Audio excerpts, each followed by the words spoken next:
Shalom, shalom. Greetings, everyone. Blessings, blessings. This is Mike Allen here from Digging in the Word on a Masculinity Monday. This is our Masculinity Monday live stream. Got my brothers in the background in the backstage, and we're about to get on and have this discussion for tonight. We got a great one once again for you guys tonight. So I'm gonna bring them in one at a time. All right. Shalom, shalom. What's up, fellas? Blessings. Shalom. Shalom. How's it going today? How's everyone, man? How was your weekend? It's good. It was good. Not bad at all. Not bad. Okay, we got a comment coming in. Okay, this is our peace brother of Aki and Manilo. Shalom, brother. Is he How you following doing? two streams? Is he following two streams? Because he was on the other stream. Oh, he probably was. I mean, he might be one on the laptop. One might be on the laptop. The other one. Yeah. Manilo don't play, man. He be on all the streams. He don't play. Aki. Oh man. Shalom, brother Manilo. Hey, what's going on, guys? How's it going, man? How are you guys weathering the storm with all this stuff going on? He said after I got the notification. He said I shut the other one down. LOL. Okay. I understand that. Man. That overload is crazy. My man. Thank you. Yeah. Yeah. It's oh a bit man. much. Yeah, it's a big much. So yes. So we have the fiasco, the straightway / Pastor Dow fiasco that's been going on. And if any of you have been tuned into these YouTube streets, you've been online and what's been going on, it's been a complete firestorm in terms of it hitting YouTube starting last week, Shabbat, not the other day, but the Shabbat before last, the 7th day before last. Pastor Rufus and Brother Brent from Straightway came out with their testimonies and revealing in-house things that is going on over there at Straightway, and allegedly based on Pastor Rufus's testimony that he was kicked out of the ministry and was given 30 days to move, and he and his family, and so he is, he basically was saying he wants reconciliation. And then that led to Pastor Douse coming out and giving videos, and then eventually, as it kept going back and forth, the great Ringo Raw reaction TV videos came out, and he tried to make a plea to Pastor Dow in reference to allowing for reconciliation. He was hoping that the things, and he kept emphasizing that over and over in that first video, it was live streamed, that he was hoping that it wasn't true, because he has high respect and high regard. He has a long-standing history with Pastor Dow and Straightway, and in terms of the things that Pastor Rufus was alleging. And from then, Pastor Dow made a reaction to that, and it became very ugly. and as a result, it led to this big firestorm, and it seems almost like the Me Too movement is what it reminds me of. How one allegation came out, then another allegation came out, and then this piece of information exposing this, and that piece of information exposing that. And Ringo has been tactfully on the job, exposing, coming hard at Pastor Dow, and it is not looking good for Straightway and Pastor Dow at this time. And so, brothers, your thoughts, your reactions, what's your consensus? What's your perspective of what's going on here? This is crazy, man. Now, who would ever think? Who would ever think? Talk, brothers. Anyone? Yeah. What's your thought? I know you guys know what's going on. I mean, Go ahead, just Hebrew. it's crazy, brother Hebrew. Oh, I could. Okay. So my thoughts would be, I every time I think, okay, this is as bad as it's gonna get. It's Mhm. something on top of it, even worse than I could imagine.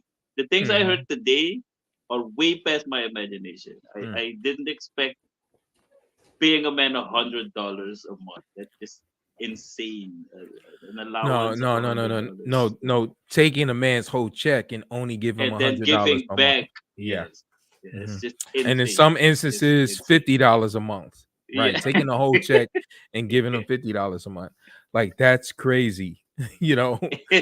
insane. Worse than Cref. That made Yeah. Creflo Dollar look like a Boy Scout. So actually, I think Creflo Dollar should be in the comments. He should be following that stream. You Like, should be following. Yes, how yeah, that for bad? sure, for sure, for sure, for He's in sure. the comments like, dang, I should have did it that way. Yes, he's taking note. Missed out on so much money, you know. yes, yes, yes. And Jeremy then to said, hear, Word of the Sword Ministry said, me too. yeah, so Hebrew yeah. me too. And then Mhm. to hear the wife aspect, then that he was talking to his wife, and then the other guy, he talked to Pastor Dal, and then Dal said, I didn't know that you weren't aware that I was talking to her. But then he keeps talking to her, so now he's aware, and he continues. And then the woman stays, the man leaves. It's just no, no, no, It's crazy. He throws a man out the no. ministry, throws a Yes. man out the ministry, and then he takes the man's wife and marries the man's Mm, wife. mm-mm. yeah. No, no, no, no. Shalom, So he, shalom, blessings, blessings. What's going on, my Shalom, man? Look who shalom. is on there. That's brother Larry Bajaway. Hey, Oh, Mr. shalom, Brother Basway. Larry. Shalom, Brother Larry. Hope It's been things a is doing while. well with you. he says, shalom, bless y'all. I have to run, but I will say this: Meek is also to watch in Hebrew. Uh, Mm. continue in meekness, my brothers. Straightway is something I wish you brothers experienced firsthand. Bless y'all. All right, well, bless you, brother. yep, Yes, bless you, bless you. yes, yes. Brother Bajaway is a part of Straightway. Well, bless you. Well, Oh, okay. we pray for you. We pray for the saints Good. over at Straightway. Yeah, I yeah, know that this has been a difficult one and it's been a difficult time, but definitely looking at this from the outside, it does not look good. You know, yeah. it's one thing when you're intimately involved, but when you look at something from the outside, it's a total different look. It's one of the reasons why in the court of law, it's not advised for someone who is a lawyer to go to court and represent themselves because they're just too intimately involved. Yeah, they may know the law, but because of their emotional intimacy with their Yeah. own case, it's not a wise thing for them to do. So definitely there's two different vantage points. There are those that are inside, right? And there are us that are on the outside. And it looks, differently from each perspective, I'm sure. What do you But Yeah, guys say? and but if you're on the inside, that is then actually why listening to testimony from Straightway is You said listening to you're blanked out, brother. yes, testimony. Listening to testimony in Straightway. What were you gonna say?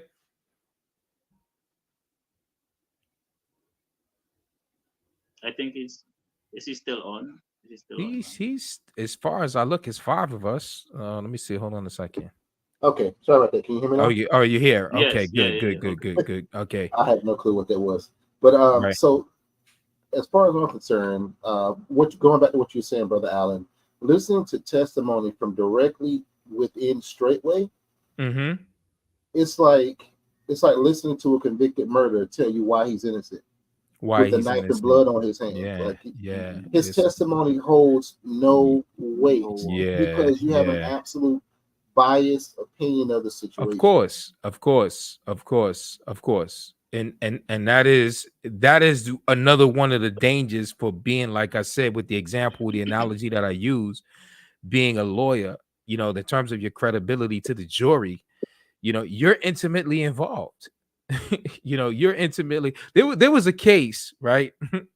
there was a case here in New York. I don't know those of you. I know those of you who are familiar with the tri-state area.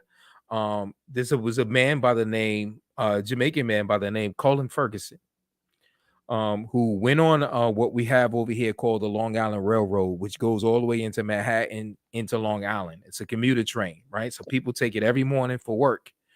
And on this one particular, I think it's the evening going back home, if I'm not mistaken, he got on the train and pulled out a gun and shot up the train. I mean, he killed a number of people, white people for that matter. He killed or maimed a lot of white people. And when he went to court, he actually represented himself. Yeah. Now Yeah, I he remember ended up that. getting convicted, getting like several hundred years, but he got convicted, but he went to court, and this is how he literally was representing himself. He would literally have one of the victims on the witness stand, and he would say to them, "Hey, excuse me, do you recognize the shooter by any Yeah, chance I here remember inside the that. room?" I remember that. Yeah. And he would say, "Yes, I do." He's like, "Well, can you point to him?" It's So they would you. point right at him, and then You be the man. he would say stuff like, "Well," he would say stuff like, "Well, isn't it true? Because I'm a black man, you want to pin it on me, and you want to accuse the black man. You shot yourself. Tell the jury." Like, this is how the dude was representing himself, man. That was Yo, So he it was funny, was making a man. mockery of the court. yes. And so, Yeah. I mean, he could have been serious inside of his head, but on the Mhm. outside, he didn't look Yeah. like he had it all together. So when Mhm. people are looking at it from the outside and they're hearing testimonies of adultery, they're hearing testimonies of people having all their money taken from them and being forced to labor, or people being in fear, men being in fear to be able to speak their own mind, or else they would Grown men. there's testimonies after testimonies. You Mhm. understand? And then you couple it with the doctrines that are stretched, whether you're dealing with, Yes. all things in the gifts common of is the at the top. spirit, right? Or having all things common, and which is really communism, or in a certain sense, a That's socialistic system. Yeah, Right. it's communism. communism, socialism. Communism. Exactly. Mhm. The central government takes all the money and redistributes Yes. it as the government determines. Right. Yes. So what different is that? You understand? If you have this one man takes all of people's money and income and then redistributes it them as he sees fit. And that's how it Allowance. looks from the outside. It's just not a good look. It's not a look. It's Mhm. not a good look. Well, I can tell And you, And also, brothers. yeah. if you're also on the inside, can you be objective? Well, that's the point. You The, can. the testimonies of people that have been impacted or who have been removed is consistent. Like, so many people are saying the same thing. That Right. what happened to Pastor Rufus, or what Pastor Rufus is alleging, is what happened to me. And Yes. so it's bad, man. It's really bad. It's And I bad. think it's gonna get worse. I think it's Oh, gonna get it worse will. before it get anywhere. Yeah, it's gonna get worse.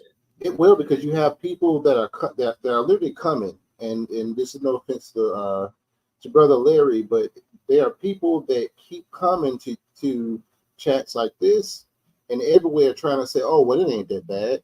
I'm like, you must be out your GD mind to think that a man should live like that, let alone a man that has to provide for a family Listen, on $100 a week. if And you then have called lazy. a brother, right, who's a drug dealer, right, at the end of the day, it's still your brother. Yeah. You still love your brother. Even though he's a criminal, he's still your brother. You still love your brother. So it's a compromising position to be in, to have someone that's close to you, someone that you care about, someone that is dear to you, do something so egregious and so heinous, and deal with the reality of that. Like, it kind of reminds me of Yeshua when his family thought he was out of his mind.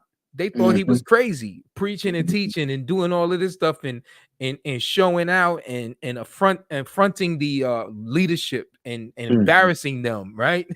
And rebuking them openly. They Yeah. thought he was crazy, so they saw him as an embarrassment to the family, Yes. and he was drawing attention to them because I'm Yes. sure their friends were like, "Hey, isn't that your brother? Isn't that your son? Isn't that your nephew?" Right? So he was drawing this attention to his family, but when his family was trying to stop him, he says to those who were following him, "Here is my mother, here is my brother. It is those who do the will of my With my father." father. And as believers, right, in the faith, that's what we're called to do. We're called to make that decision where we're going to hold allegiance to the truth, what the commandments say.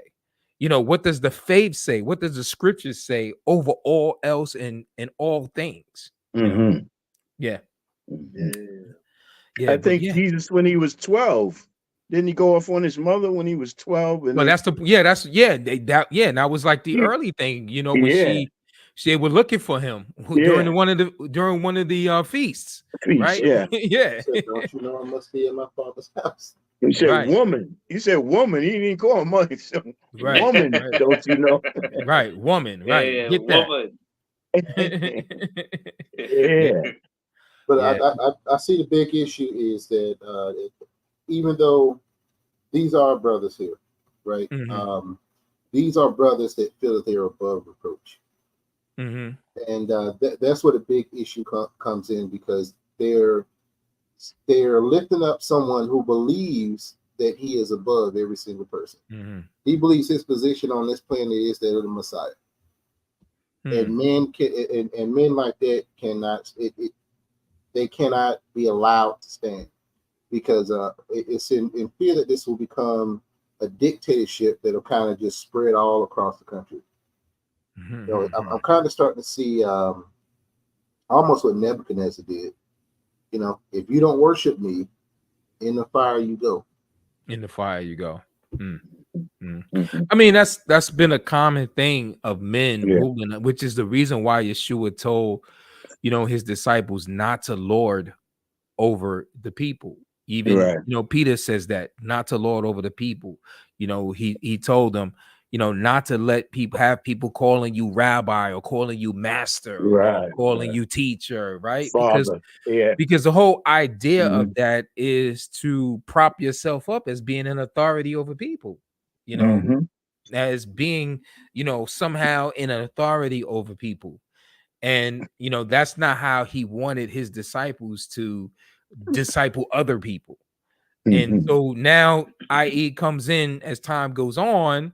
You see this erode in the history of the church, particularly with the Roman Catholic Church, with the idea that you got to bow to the Pope, you know what I'm saying? Kiss his ring and all of that stuff and whatnot. Dignitaries, when they go visit him, they got to wear black, and all of that. So so this has been a long-standing problem. With the pharaohs wanted to be worshipped, kings wanted to be worshipped, ancient kings. That's what they wanted to be, right? So there's always been that proclivity within fallen man to want to make himself superior in some way, false sense, kind of a way. But Brother Varzilla said, "What's up, fellas? I proved the Bible verse, by the sweat of your brow you shall eat. I really sweated at work today." He says, "Thank God I made it through. I'm now in the cozy confines of an express bus." Oh, he's on the bus. He's on the bus, yeah. And Manuel says, "And I see the cues from an accused person, and it just makes him look more guilty in my eyes. Attacking a person's character by putting them down makes him look worse, and was shown to be contradictory." Yeah, it does. Right. It does. And and I could speak from it personally, because that's something that happened to me. It happened to me, in Christianity, for that matter. Church I was raised in, ever since childhood. And I was one of the pastors in the church, and I saw it over the years. I saw how this man led, and anyone that left the ministry, he would immediately get up in the pulpit behind the podium and Announce 'em. assassinates the person's character, assassinate the person. And so when it got to the point where I knew I had to leave because it got to the point where I had to confront him on how things were being ran in practice, I knew it was going to be a need for parting ways. I already knew that he was going to assassinate my character, and he did that, you know. And so those are tactics that leaders like this do. Jim Jones used to do it, you know, David Koresh, you know, a lot of the cult leaders, that's like a typical playbook. You know, assassinate, and what it does for the people on the inside, it makes them afraid. Fear. Yes. Yeah, Right. put It the makes fear them in. afraid Yeah. to be able to hold that leader accountable. Right. You know. As you're and- speaking, Mhm. I'm reminded of the what's his name again? Eric Gonzalez, I think. Right. Mhm. I actually call him Eric the Hittite because he was treated like David and Uriah the Hittite. That's what happened to him. You're Um, right. It hit tight. yeah, Eric the Hittite. So, but what he said is when he was leaving, I think it's Rufus who told him, no matter what they say about you, don't worry about it. So, as if he was preparing him for the character assassination, which Right. actually He did knew follow. that they were gonna say, he knew that that's the regular playbook. Yes, In Mhm. an but then why do atmosphere like that, you that's stay there? But why Hmm. would you stay there if you know that character assassination is part of the deal? that Why would again, you that yourself again, stay that there? goes back to being intimately involved. You Mm. know, if a pastor is living in adultery and you're under that, and you have an affinity, a love, a connection, a bond, a relationship for you, it's just like I said, it's just like having a brother that sells drugs. He's a criminal, but yet he's still your brother. Mhm. How do you divorce yourself from that? You You know, can't. it's hard. It's not easy. It's You know, hard. I get it. especially if there's manipulations in the teachings. You know, if there's false doctrines, you know, and Right. there's been these tactics to make you be afraid. Mhm. That has been, like public humiliation, going to the internet because somebody messed up on the salad The bar. salad. You know what I'm Uh, saying? So somebody's wife messed up on the salad bar, so you go to the internet, you go to YouTube, and you make a video about this man and his wife. Mhm. You know what I'm saying? Things like that. You know, you having a discrepancy with one of the brothers, or you have an issue with something that one of the brothers do, and now you on the internet talking about it. So it's quite natural. You got this big bullhorn, that's a bully tactic. Mhm. That's a yes. bully tactic, Yeah. and really it's cyberbullying. Mhm. Yeah. Technically, if you really want to, parse it down, Yeah. it's cyberbullying. When Mhm. you rule your congregation by the fact that you can use this bullhorn, this big bullhorn that you have, you understand, to incite fear. If they say anything, that you will publicly humiliate them and Yeah. embarrass them. Yes. Yes. It's evil. It's wicked. It's wicked. It's evil. It's I've been Yes. wicked. saying this all It's day. no excuse for it. Mhm. I agree. I agree. And I've been saying this all day, man. Like, straightway needs to learn how to shut up. Mm. I've never seen a man talk so goddamn much Yeah. like a woman. And then so much so to go on another man's stream and say, well, you need to cut your hair, woman. How about you just shut up and do what you're supposed to do? Yeah. Because then people wouldn't be able to find out all this information. Right. Yes. And Right. plain But and it's the simple. culture. That's the problem. Like, I mean, like for Oh. instance, we have culture about us, right? Even coming on this live stream, we talk about scripture, we talk about the word, we'll joke Mhm. around with each other and stuff. There's a culture here, right? How do you turn it off? Like, it'll be hard to turn it off. Is just think about your culture, like whatever types of food that you eat, what are the things that you like to do and so forth, with the places that you go, you frequent and what have you, the restaurants that you eat at or what have you. How do you Mhm. just turn that off? And so this is the culture of straightway.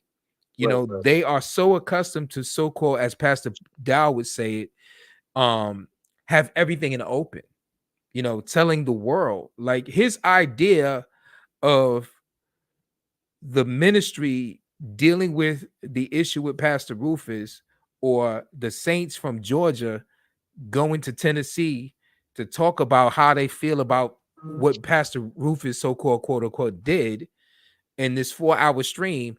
His idea of that being private was on his Patreon, where anybody in the public can pay for. Anybody can pay $100, right? Which is what he was charging, right? to go on. So really it's open to the public because that's what the whole ministry is ran. Everything, the services, how you handle people in terms of, embarrassing them and stuff and whatnot. You got an issue with one saint. Now you got to say that on YouTube. Right. And so you airing out your dirty laundry all the time. So this is the culture. So this is what the people know. Right. So they're only following what they see their leader do. So, so now they coming in on the chats, right? Because this is what they're accustomed. This is what they see their leader do. Wow. It's crazy. I never noticed how messy. Honestly, God, I never noticed how messy they. When I say messy, like they proclaim excellence and moving according to the Bible, and now it's all coming out for that to have been a lie. Right. These people are just as worldly as Geno Jennings. He had a real hard on for Geno Jennings for the past 2 years. Right. And he just as bad. Right. Again, Geno Jennings' thing is about taking tithes, right? But it's not about him taking people whole checks. So he's worse than Geno Jennings. He's worse than Creflo Dollar. You can't even talk about Geno Jennings. You can't even utter Geno Jennings. You can't even talk about Geno Jennings on the doctrine of marriage and remarriage, which is what he was trying to debate him on for 3 months. Like he was starving for a debate. And what? You living and sleeping with, and you took on another man's wife after you kicked them out. Like, yo, you can't even talk about Geno Jennings. You're worse than him. Somebody made a very important comment about this guy, and it's that he's built his whole reputation, he's built his whole ministry off of going after people, and so basically his whole reputation and his whole ministry is built off of his arrogance. Right. Well, I'll go ahead and debate you, and I'll beat you in a debate. Well, let's go test that boast. And when Geno didn't bite, he had to keep going at him. He was getting frustrated too. He was getting frustrated because Geno, it was like he was like begging him to debate him. He understood that Geno had some flaws and some holes in his doctrine as a reference to divorce and remarriage. Right. And he just kept wanting and on polygamy. So he kept wanting to have the debate so that he can embarrass him, because that's the whole point. Even with the previous debates that he did. Oh, I wiped the floor with him. Oh, it was a bloodbath. What I did with that preacher up in Wisconsin. And then you have the other one, and so it's all about pride, because you never seen the Apostle Paul, whenever he debated any of the Hebrews in the synagogues, he never bragged about how he wiped the floor with them or what have you. Like that's carnal. Yeah, because it wasn't about that. Carnal. It's childish. It was about you learning. Right. That's not what it is here. But you hit it on the head, Brother Allen. Pride. I saw that spirit. With the debate with Brother Rambo. Right. That man has so much pride. He can feel the Atlantic. All the pride that he has. Yeah, he said, bro, you still have my other account banned on your channel XD. I don't understand it. That's what Noah's at. Who is he talking to? XD is an emoji. He's laughing. Oh, he's making it's a joke. See, I'm slow. Listen, y'all see the gray hair. I'm old, man. It went way over my head. That went over my head too. I'm old. Yo, what's going on, brother? How you doing, man? The terrorist has arrived. The terrorist. No, I just want to know. Y'all jumped into a whole segment about half an hour. Did they have to deal with? Because I came in on like a couple minutes later. Are we on the prescriptive? Yeah, we are. Yeah, so You this is know, the I mean, pre-game listen. update. This is a man cave, man. This is where we hang out at, bro. But I This is where we missed hang. it. I missed No, the whole because yeah, you don't know what's going on. All right. We're warming it's an up. internal Oh, thing. he No. missed It's it. not. He. I don't think he know. I'm sure he knows of him. You've heard of Pastor Dow, right? Yeah, yeah. Yeah, he's in a big world. He's in a world of shit right now. What happened? It came back. It came back on him or Yeah, something.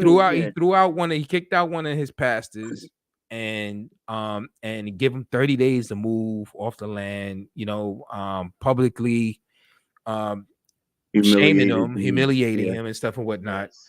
And but the pastor made a video, and another elder from the church along with him, you know, concurring and backing up this pastor. He left straightway, you know, voluntarily. Right. And so he But from this situation, because of this situation, he left. Right, from this situation, right. It was so unrighteous. Right, it was unrighteous. And so, you know, Pastor Dow, you know, he got an ego, and so he had to clap back. And then when he clapped back, then Brother Ringo, you familiar with Ringo TV? Yeah, Ringo TV, you know, didn't like what he was seeing, and so he made a video, and he was kind of like pleading with Pastor Dow to make it right. You know, brother, because the pastor that got kicked out, he's like, he want reconciliation. He wants this opportunity to come before the congregation. Out of love. You know, Pastor Dow was like, he's finished. as far as I'm concerned, no love. I don't know. Yeah, basically, he's vanished. Like he sent them to hell. He sent them to hell. That's what he did. He's the right. He has the power. He has the power to send them to hell. Right. Right. He's so high, he can send him to hell. Look, we all gotta forgive, but he don't have to forgive. He don't have right. He don't have to forgive. Right. So that's how he's speaking. Like the door is shut. And so when he did, you know, Ringo made this video, Dow didn't like it. So Dow made a video and tried to act like he didn't know who Ringo was, and entitled it Little Man Ringo. Like, who is he? You know, with this and that. Yo, that's the wrong person. Yo, Ringo made like a 7-hour stream almost.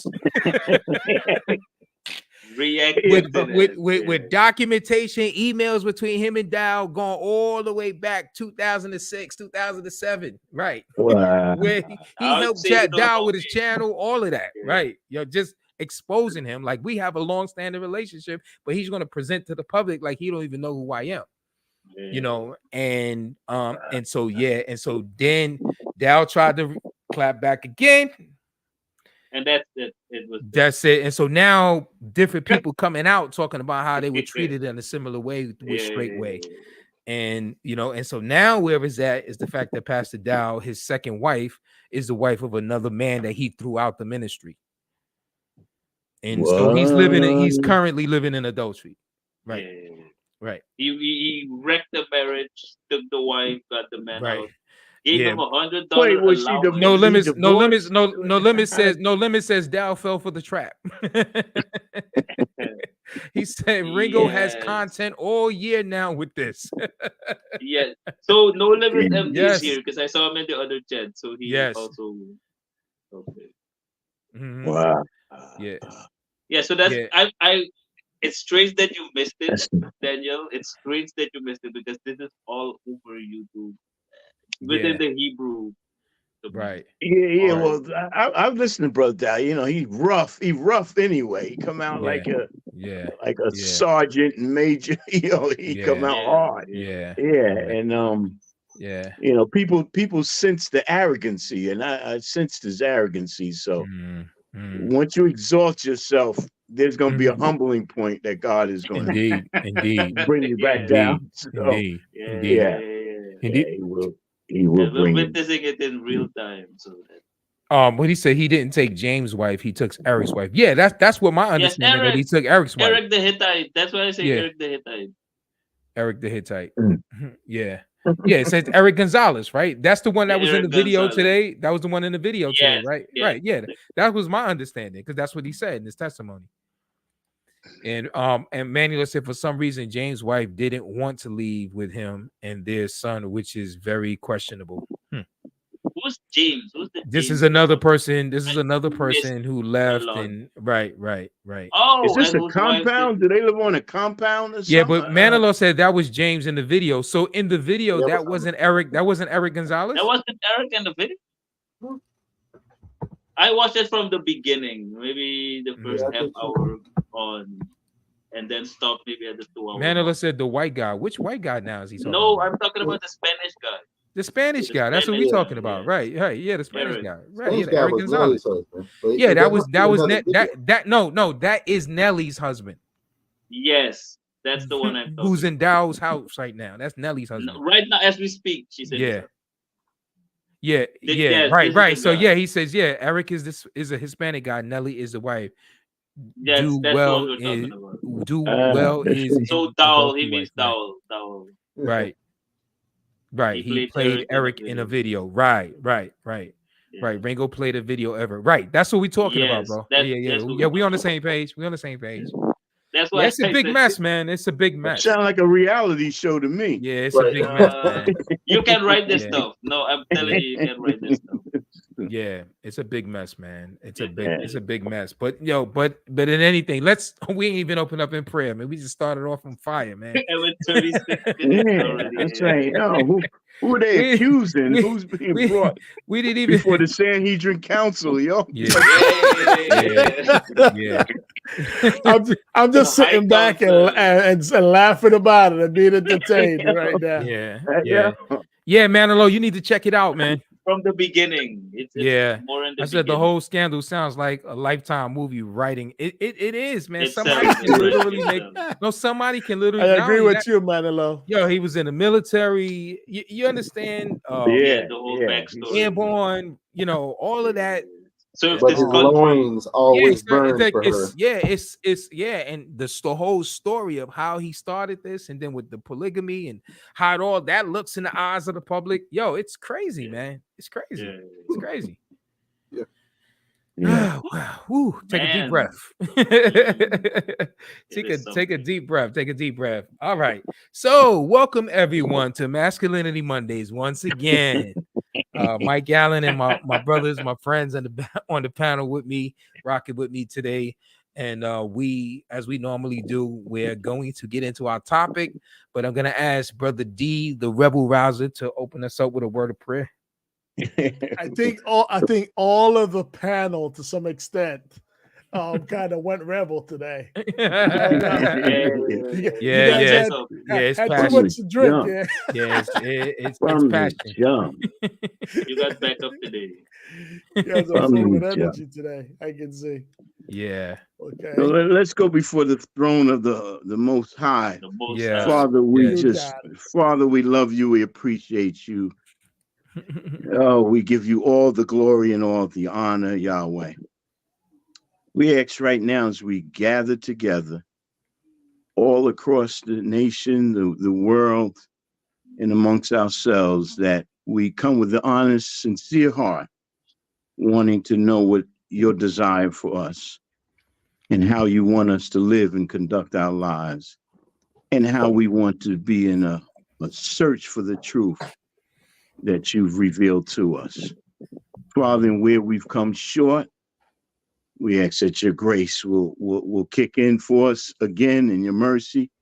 And Father, just help us to be those followers of your teaching, led through your son, Yeshua, to show us the example of how to live. Father, be with us now as we join together and we reason together as men, so that the world can see the light in us. We ask you these and all other prayers in the name of your son, Yeshua. Amen. Amen. Good prayer. Solid prayer, brothers. Solid prayer. I have a question. I got to ask a question. So I see that, but I see Daniel is eager to get to the topic. Is there something special about this topic? Because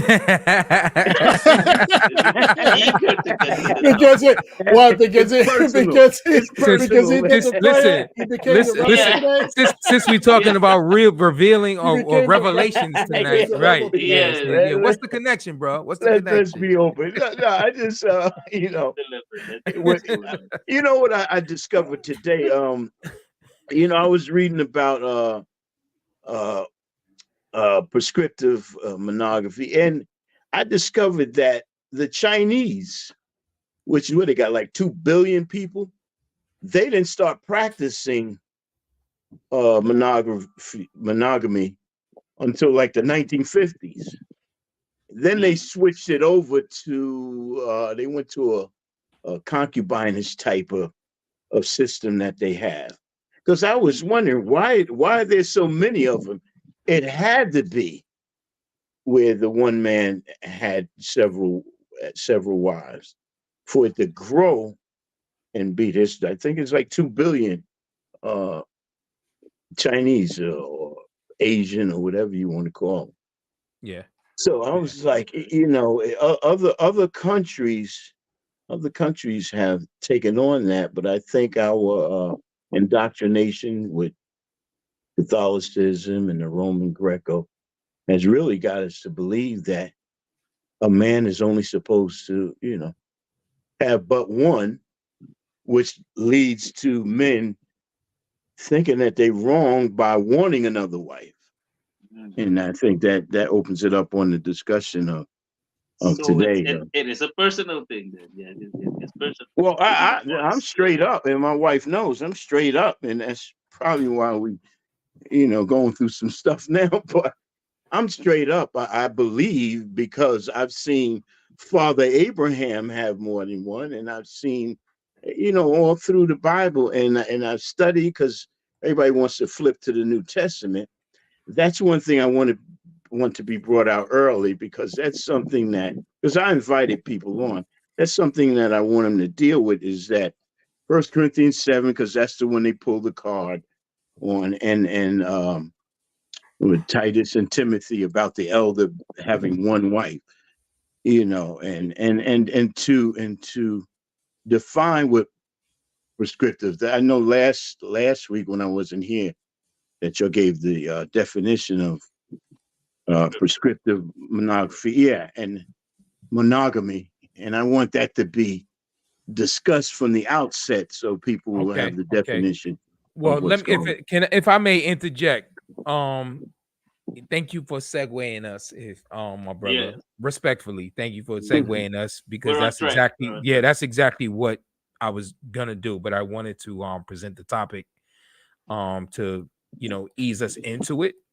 Oh, okay. So that we'll have a certain flow, right? Okay. But no, we definitely he came so fully ready, brother. Yeah, I can tell. You didn't loaded. No, locked and loaded. He came with an outline. And guess what? We went off script. Because we was talking about Dow, right? Exactly. And he brought us back to order. What is the title? Are we on the title yet? Yeah, right.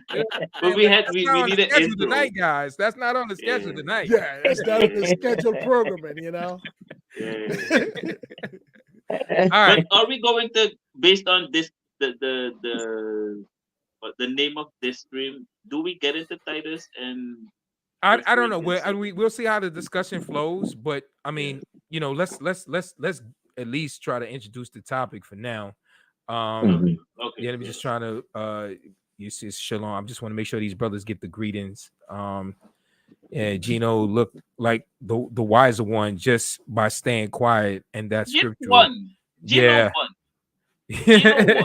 He says, bro, you still have my mother account banned on your channel, XD. All right. Nope. Sabot. Why Nope Sabot? Does it finish him? Do you mean fatality? What and he says, are you familiar with the argument of sex being in heaven or not being? All the pastors say there is not. The Roman Catholic Church started the purity moment in the 19th century, so that is why they thin. That's why they thin. It says Shalom, saints of Yah. All right. And Noah says it is a very Gnostic view to think there is not, when you know God called that very good before the fall. All the pastors say that the same opinion, though don't want to be controversial. All right, it says shalom. All right, shalom. All right, and Noah is, they always like to use Matthew 22:30 to say there is not that what Jesus was talking about. All right, so these guys had they went on, right? Oh no, we did that already. We already did all of that. But this one was, he says the Roman Catholic Church is why people are so against the idea, talking about polygyny, right? And he says, what do you guys think? And then No Limit says, no, my man need answers fast, right? And then Manilo says Kevin Hart. In other words, Kevin Hart is gonna play Nelly, he says. In the Netflix movie, if they do a Netflix movie on Straightway. Yeah, that's wrong. That's wrong on so many levels. Catholic Church played a big role in that, right? Okay, let's get to the topic. Okay, what's the topic? All right, so tonight's topic, if you haven't gotten a chance to peek it, is how prescriptive monogamy leads men to be sneaking out. And then again, on the thumbnail, it's a guy that's creeping. He's checking. He's creeping out. Oh, you want to take a look at that one? Let me see if I can pull it up. I saw it. Yeah, hold on a second. Okay, that's what they look like. Let me try to pull it up. Hold on a second. So he's checking. Is she gone? Maybe his wife is going to the store or something. So it's right. Can I creep? Sneak. Can I dash? Right. Hold on a second. I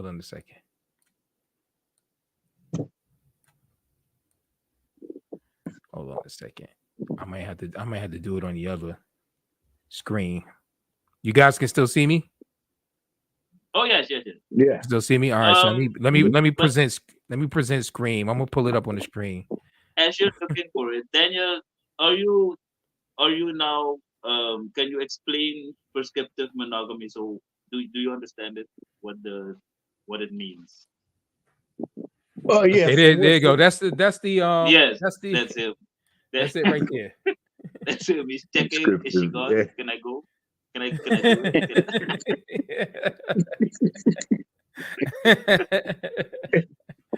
Yeah. And it's where he's headed. He wants to go and check out the other woman. Yeah, he wants to be his wife. Is the coast clear? He just wants to know if the coast is clear. That's all he needs. He don't want to get hit in the head with a frying pan. Yeah, that's what it is.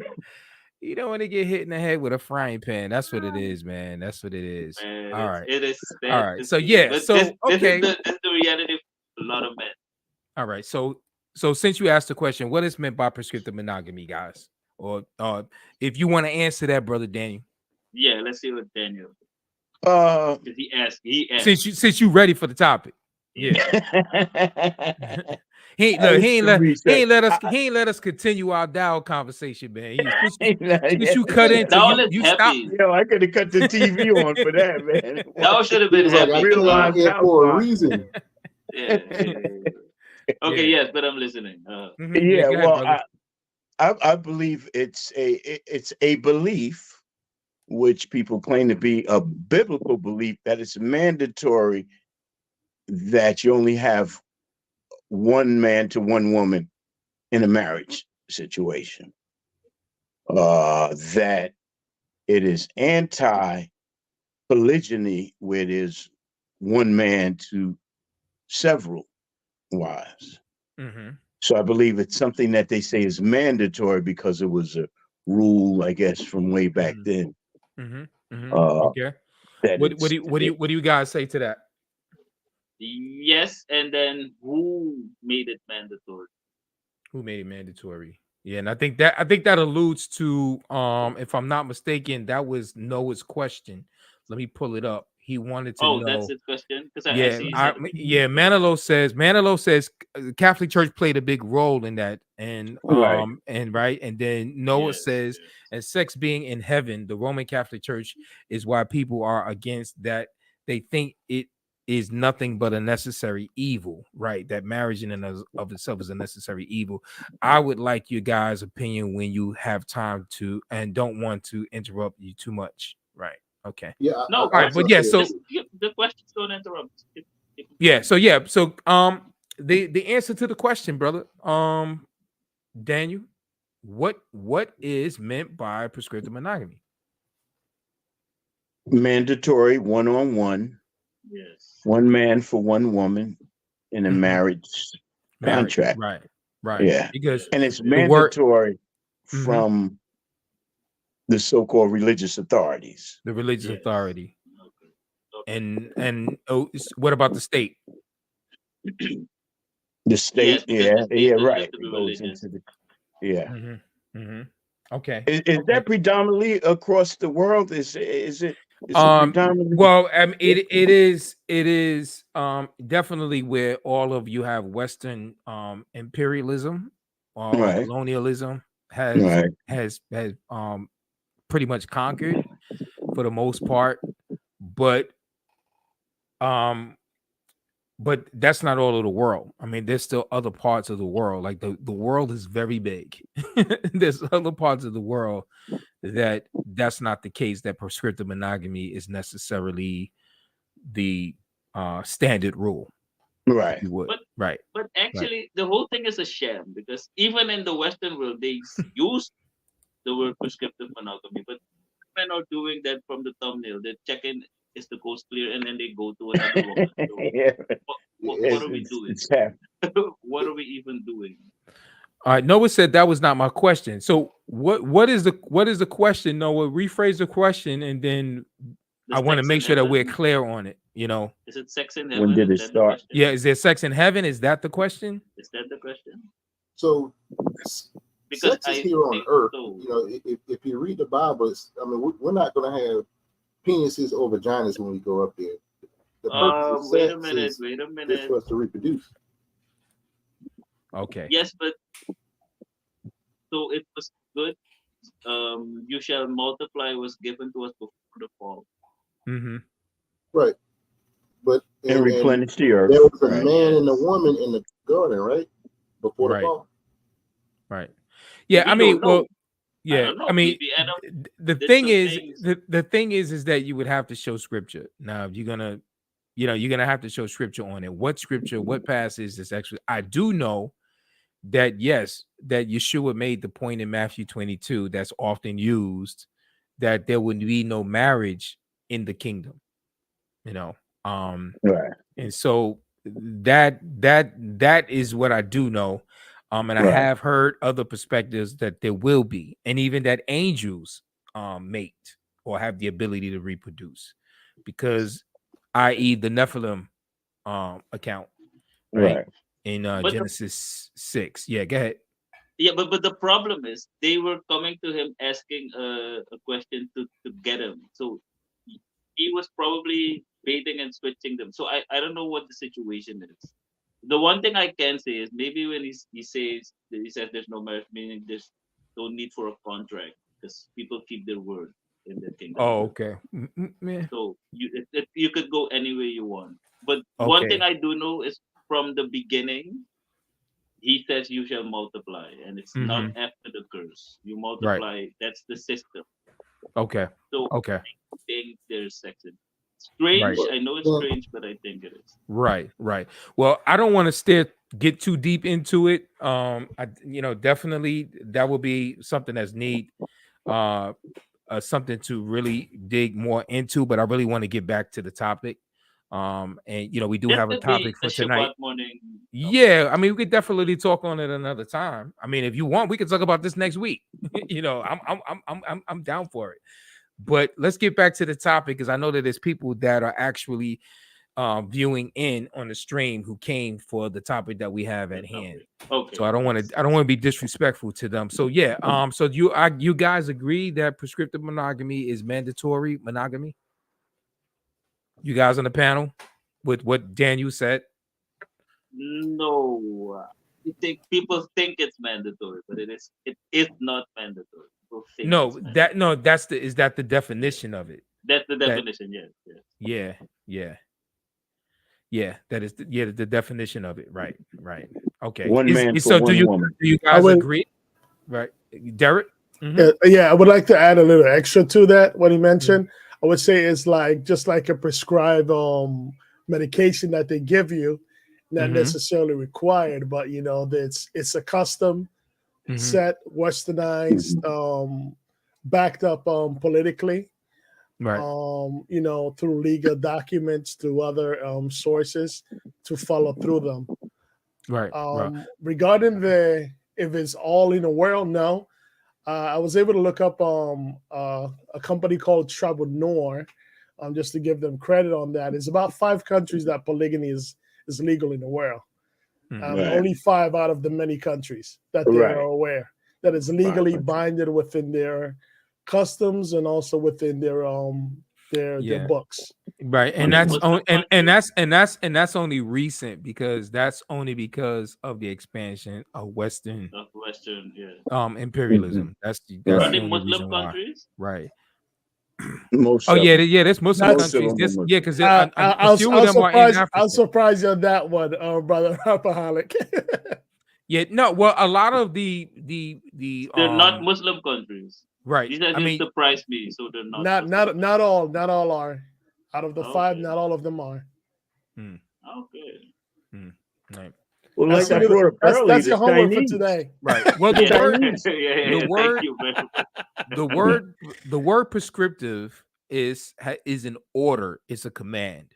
That's what it means, right? So when you say doctor's orders, that's what a prescription is. It's the doctor's orders, right? So it is a command, and so it is monogamy that is commanded. And it is a command, all right? And so now, what is the difference between monogamy from prescriptive monogamy? And that would be, you guys, anyone want to take a crack at it? Brother Jay, Jeremy? What's the difference between monogamy and prescriptive monogamy? Okay, difference between monogamy and prescriptive monogamy. Prescriptive monogamy has really been forced on us by religious leaders and conventional societal things, TV programming, things like that. Right. Just regular monogamy is just when 2 people make the decision without outside influence that, I'm just going to be with you. Yeah. So regular monogamy can be more so like voluntary monogamy or volitional monogamy, right? Right. Okay. You guys agree with that? Voluntary monogamy is voluntary monogamy, right? Yeah. Somebody got that's Hebrew, right? Okay. Yes, I'm back. Yes. Okay, good. Yeah. Okay. All right. So now, since we answered that question, what in terms of our title, what is meant by men sneaking out, or in other words, cheating? What is meant by cheating? What does cheating mean? Or sneaking out means the other person don't know. It means the other person don't know. Right. Okay. Cheating, but they don't know what. What do they don't know? Like you stepping out on them. What does stepping out mean? Stepping out. What is cheating? Cheating on the test, an exam. Cheating on what? Cheating on what? Is it eating the cookies? Actually called cheating is it actually called cheating when a man already told his wife or his girlfriend that he's gonna step out on it? Do you consider that still cheating? And they know about it? She never finds out. No. I want, for the record, I want us to define the term. Okay. He's assuming like they don't know. No. They don't know what. No. What is it that they don't know? What does stepping out mean? What is the definition? I got the definition. Your relationship fooling around behind their back. Fooling around. Okay. So that's what I'm looking for. Yeah. I was going to say that, but a bit more raw. So he's going to have sex with another woman without his wife's knowledge. Without his wife's knowledge. So that is sneaking out, and that is cheating, right? Cheating. What is culturally known, right? Does everybody agree with those definitions? That definition? I would add something extra to that, because I feel that you don't necessarily need to be intimate with someone to be intimate. I think when you pursue and you connect with the person on a mental level and also on a spiritual level, and you guys connect in a certain way, and then your wife or the person you're with is not aware of that. There's different ways to be intimate. I think that's just a physical act at that point. Mm-hmm. It needs to be a mental act where she wants to willingly give herself to you. Okay. So you mean the dating sites are wrong? I mean, what you trying to say? It's all cheating. Pretty much was clear in that figure right there. Cheating,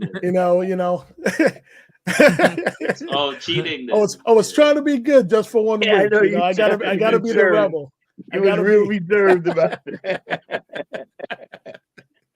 You will not accept. Let me start deleting. I gotta start deleting right now. I was trying to be political, but it didn't hold up too long. You don't have to. What it would be better. No. Just send me a reminder.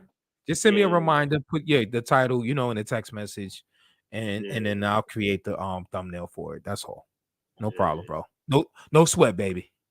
All right. You forget about looking at other women. Apparently, there's cheating in America and in the Philippines. Say that again, brother. If you're looking at other women, you're cheating. I said looking at other women is cheating in America and in the Philippines. And in the Philippines. Oh, so just looking at another woman is just so even would that include pornography? Yep. Okay, then what if you're at the beach and they're wearing bathing suits? You can't help but see it. Or you then cheat? Well, really, in a technical sense, what do you guys say? As a man, I'd say no. Yeah, but we're speaking then. Okay, this might be a different Noah. I'm thinking that is the Noah that's usually on the panel. Oh, it's it's got to be a different Noah. Yeah, because that was like. Yeah, because I was like kind of wondering. Okay, you can email me. I'll put my email up. I'll put my email up on the screen. Noah, just email me. Yeah, he's different. Yeah, and then we could talk further on it. All right, so just email me, and then we could put it up on the screen. So now I understand. I thought he was asking the question simply to instigate a back and forth, but he really wants to know. So it's he really wants to know. That's the topic that he really wants to talk about. Yeah. Okay, we could definitely touch on that, man. Yeah, definitely. And granted, any of you brothers that want to have a topic that you want us to talk about on here on the panel and to have as a discussion with the brothers, definitely any topic as relating to polygyny, marriage, what have you, and you want us to touch on, you want us to talk about, just send me an email. My email is right here on the screen, and we can definitely make it into a topic, man, because it's good that we talk about topics that you guys want to talk about. I mean, I sometimes I run out of topics. The brothers know it'd be like the day of. I'm like, I'm coming up with something, man. So if there's something that you guys want to talk about, just let me know, man, and I'll definitely create a stream for it for sure. Definitely. Yeah. So he says, nice, man. Yeah. Somebody else put something else. I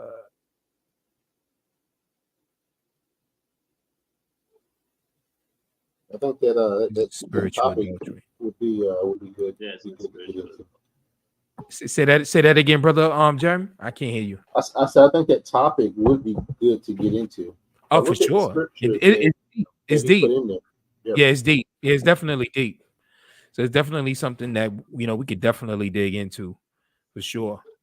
And I could definitely see that'll be definitely a good one for us to touch on. Right.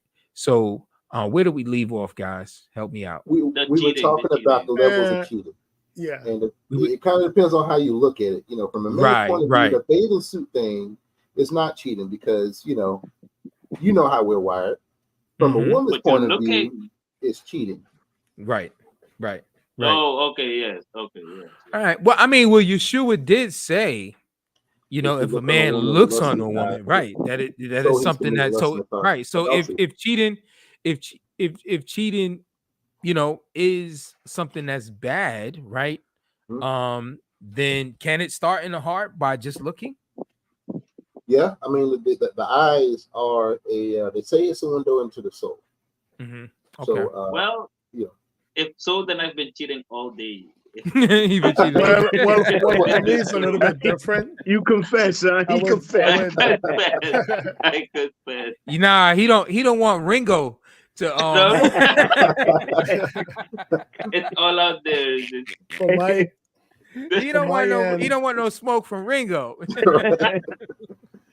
Yo, but I'm looking at what you just said now. If adultery, yeah, go ahead. Go ahead. If adultery, go ahead, brother Daniel. All right. If it's another man's wife, then the only time you'd be cheating is if you're lusting after another man's wife. Right. And you know that it's another. No. But what the idea of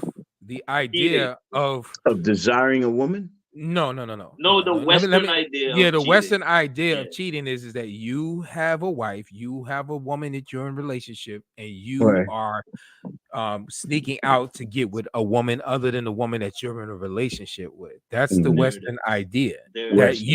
Because again, going back to the definition of prescriptive monogamy, right? Is that you can only have one woman. Oh yeah, I've definitely been right. So that's what led us to that. So that's really what that really simply means. So and so the question on that I have from that is, where did this concept of cheating come from? Okay, this I don't know. Well, if you listen to Sister Shahrazad Ali, she said that came from a European concept. Yeah, and not European. Back in Africa, we were more polygynous. And it wasn't just there in Africa. I mean, you guys mentioned earlier about China or the Chinese. Yeah. Doing it for a certain amount of time. Right. Yeah. Manilo says, I really got to get on the panel one day, but I believe that verse was leading back to Torah talking of a married woman. So that's the one about looking onto a woman and having the lust inside your heart, committing adultery inside your heart. He says, I saw a woman in the grocery store and had the feeling like, man, if she would follow the Most High more my way, I would recruit her, right? And he says, even some of the societies of Europe have polygamy. Yes, yeah, definitely. Oh yeah, I'm not saying that they did. I was using Shahrazad Ali as an example. That's the origin of it. First person that I've heard, even try to suss out the origin.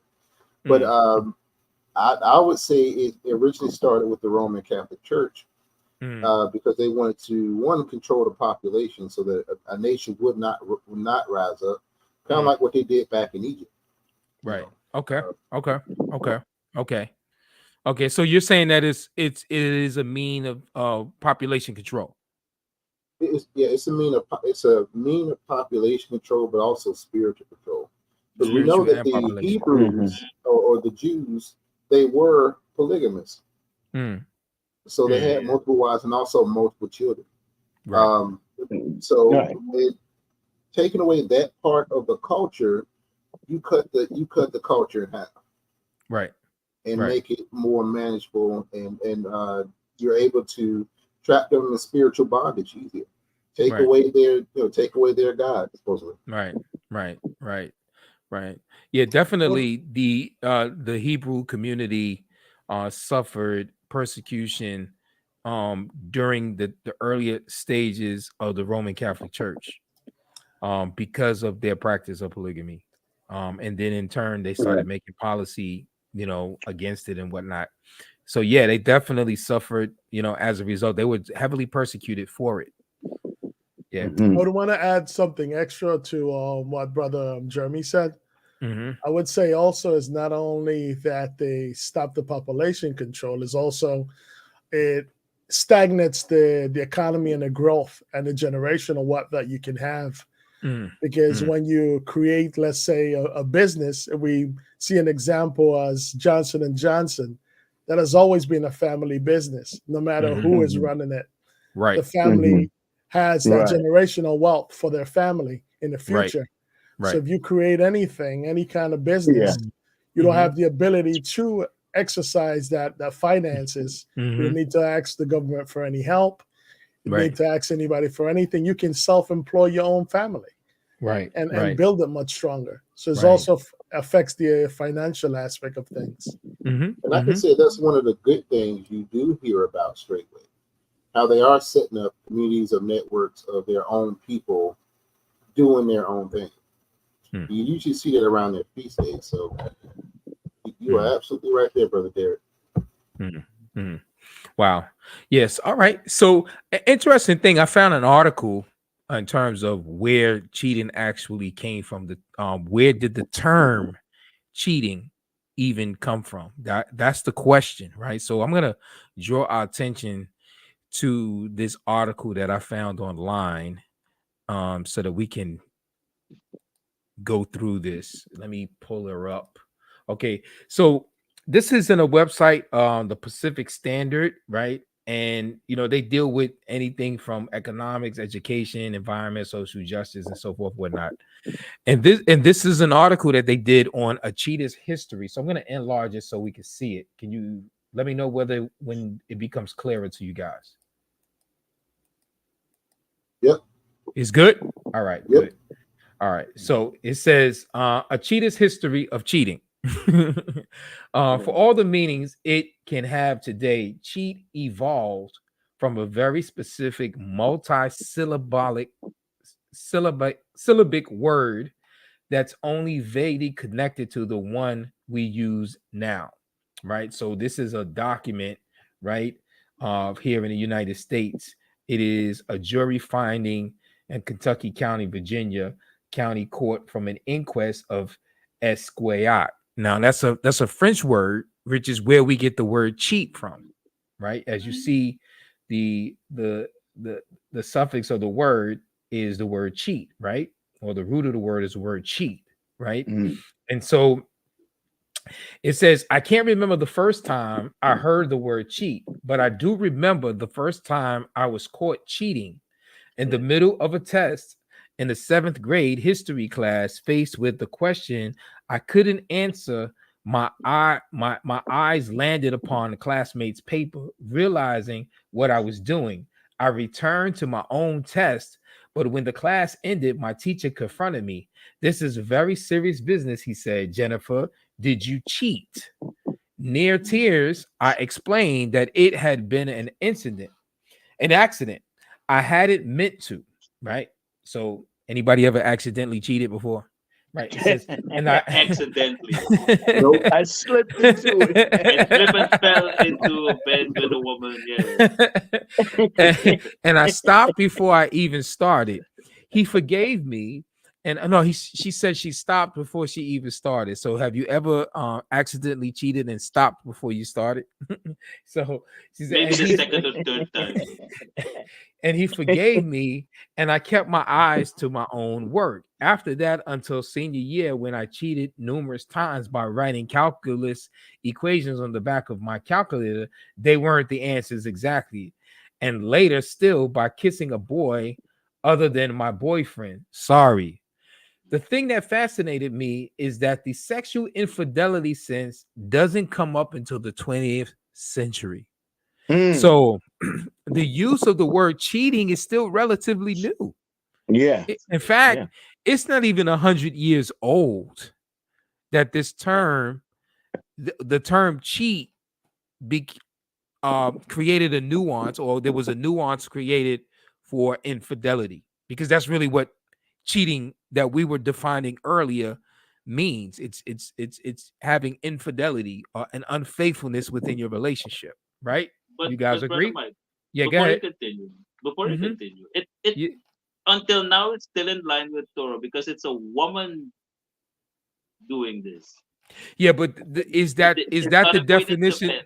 Is that the definition of prescriptive monogamy? No. My point is, it started only with women. It's just a woman. She's kissing her boyfriend. It's not. It doesn't focus on a man doing anything. Only Right. woman. And our sense of adultery is if a woman is married and has another sex with another. So she's in Right. line actually with what we have learned from here until up till now. You talking about in this article Yes, this article. that she's in line with? No, she's actually talking about what when she says infidelity, she's talking from a Western perspective. Right. Oh, so in Yeah, her she's mind it not. fits for Yeah, men yeah, also. right. So she's saying the term that's used, infidelity, in a relationship wasn't, in fact, that's really when it's used the first time in the 20th century, right? I think around 1937. I think it was a poem or a movie right? Yes. It was in reference to a man being a cheater. Okay, so that then it's wrong. Right. So, you know, the term that evolved into the 20th century evolved with prescriptive monogamy, Western ideology or connotations. If you guys know what I mean. Right. Yes. So the And Oxford mixed with English, egalitarianism. Yeah. right. So the Oxford English Dictionary first citation for cheat dates from 1377. So that's the first time that the word is date. That's the etymology of the word, right? Cheat. Yes. When it referred to property, which falls to the lord or the landlord of the fee by way of forfeit, fine, or lapse. So what does that mean? Under the feudal systems of the Middle Ages, right, or the what they considered the Dark Ages, right? You had these landlords who owned the land, and they would allow people to live on the land, but they had to produce grain and give that grain to the landlord, right, as a fee in order to be able to stay on the land, right? Kind of like sharecropping, right? Feudalism, right? And so that's feudalism, right? Exactly. So if you are if you have a lease on the land, right? You're not the landowner, you're the leaseholder on the land, and you don't have any children, you don't have any heirs, right? The land reverts back to the landlord. You get what I'm saying? It reverts back to the Lord. And so you lose that land by forfeit. And that is called the first citation for cheat dates from 1377 when it referred to property which falls to the landlord. So cheat is property that falls back to the landlord in the original definition. So it wasn't a negative connotation in terms of but it's negative in the sense that, you know, we work this land and everything, and now it's just going to go back to, right, because we don't have any children, so it's going to go back to, like, we can't just sell it to whom we want to sell it to, so to say, right. So if arose a shortening of esquiat, which is the French word where it comes from, a word from feudal law stating that property should revert to a lord in the case of a tenant dying without a qualified successor. Neither of those uses makes for modern day cheat. So that's not a modern day concept of cheating. When we think of cheating, that's not what we're thinking about, right? But esquiat must have been looked upon unfavorably, probably by the tenants in that arrangement, as I said. So the tenants didn't like it. You get what I'm saying? The property reverting back to the Lord. They didn't like that. Like, they wanted to be able to say, well, okay, before I die, let me maybe donate the money to whomever, or sell it to somebody, or let a cousin come in on if I don't have any children, then I lose the property, you know. So that they didn't like that. So let me go back. So the word developed a clear negative connotation by the 1500s, and its original usage became obsolete. Esquiat formed into cheat the same way we get squire from esquire, explains OED editor Catherine Connor Martin.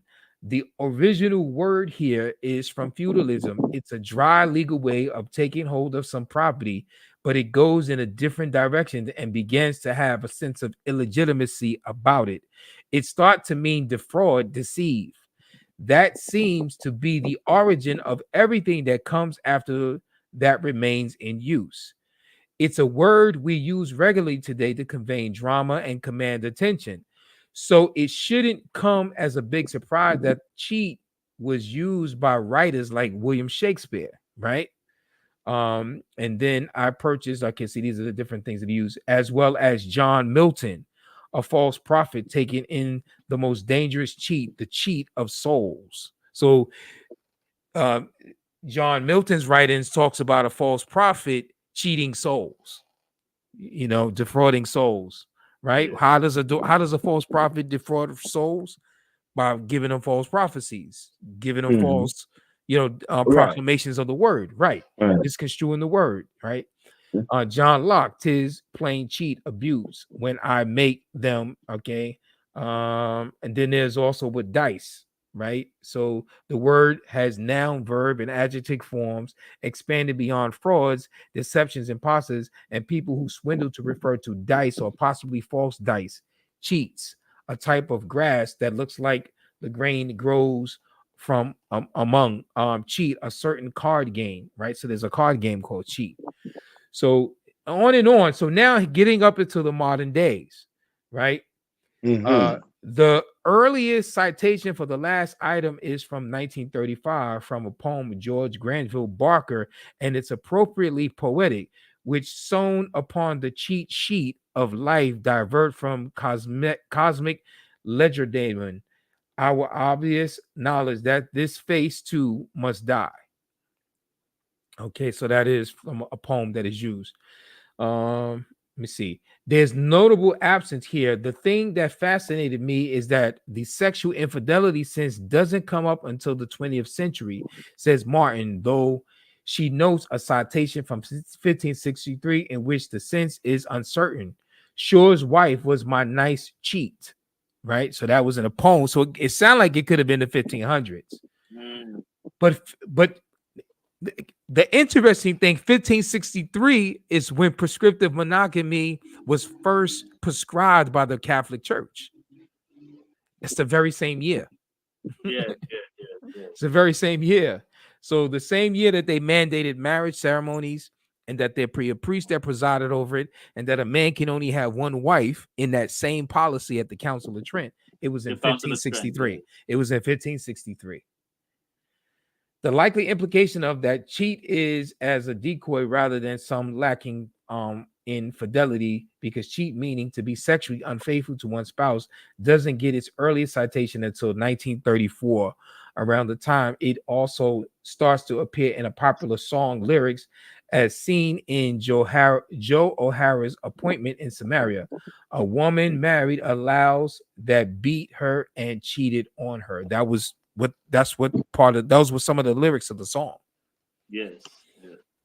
Right. So there you have it. Now Martin explains, referencing Oxford's corpus of contemporary English uses, the most common subject of the verb to cheat today is a husband, right? So when you look up the most common use of cheat in reference to somebody in terms sexually is always usually referred to the man. They go blaming the man again. It's the man, and which is crazy because it lets you know that the 1563 Council of Trent policy turned everything upside down, because cheat was always noted as the woman cheating, as Rapperholic said. Now it's the most common reference to it is in reference to a man, followed by a wife, and then a student cheating on a test exam. Even though the verb is to cheat, to mean sexually infidelity, seems not to have arisen from until the 20th century. It seems to be one of the most common usages. Right. So, I mean, that's enough there. I mean, I think we get the gist of it, right? Yeah, I figured out what cheating was from that. Right. So, but let me ask you something. Let me ask you something, Mike, right quick, or to the panel. Do you believe that feminism is the satanic force? I know it's kind of big, kind of spiritual, behind polygyny being knocked out of the way.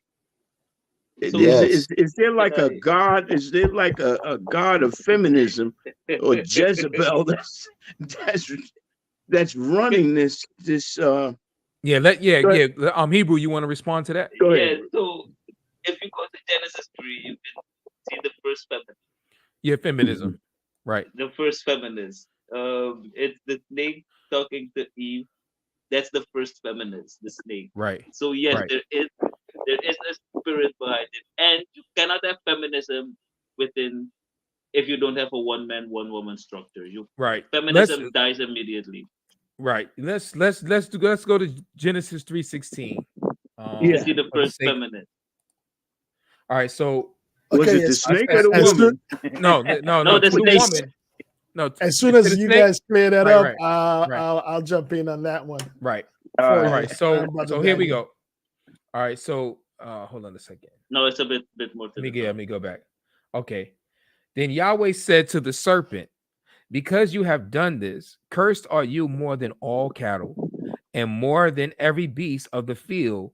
On your belly you will go, and dust you will eat all the days of your life.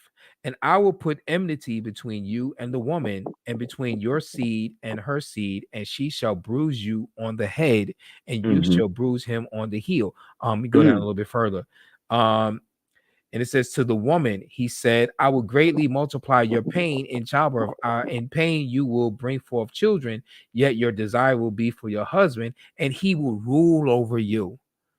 So that is part of the curse for her, is to be in that predicament of having this strong desire, and then having to be under subjection with having that strong desire. Frustration, right? And now to the man, he says, then to Adam, he said, because you have listened to the voice of your wife, which is feminism. Lord, and that is feminism. That is feminism. And so feminism is right. Feminism is about the projection of women being equal with the man, or having a sense of authority over the man. Yes. Now wait a minute, brother Mike. Yes. God made women to be to help equal with men, right? No, sir. I don't know, brothers. What you say? What you say to that? That is a no, sir. No. 1 Corinthians 11. I'm still ready. I will cover his first question, then I'll cover that one. Stay at Genesis 3:17. Stay at Genesis 3:17. So if we were equal, then the Lord wouldn't say, because you have listened to the voice. If we were equal, it wouldn't be a problem. Yes, that's a good point. Good point. If we were equal, it would not be a problem that Adam listened to his wife. But because she's not equal to him, he says, you should not have listened to her. You should have listened to me. I'm your God, not her. Right. But women tell us all the time, they are looking for us as partners. They don't have no head according to them. So I think the word partner is probably used more than the word cheating. Yep. Yes. And it's more wrong than the word cheating, actually. Right. That's my partner. Right. We are not partners. Right. We're not partners. Yeah, the fact that Jesus talked to the fact that Yahweh talked to Adam and gave Adam the command. Right. Exactly. And he passed it on to him. So and their eyes were open when Adam ate, not when Eve ate. That is right. He could have made him another woman. He could have, and because that is the very reason why Paul says this in First Timothy 2, I believe. He says,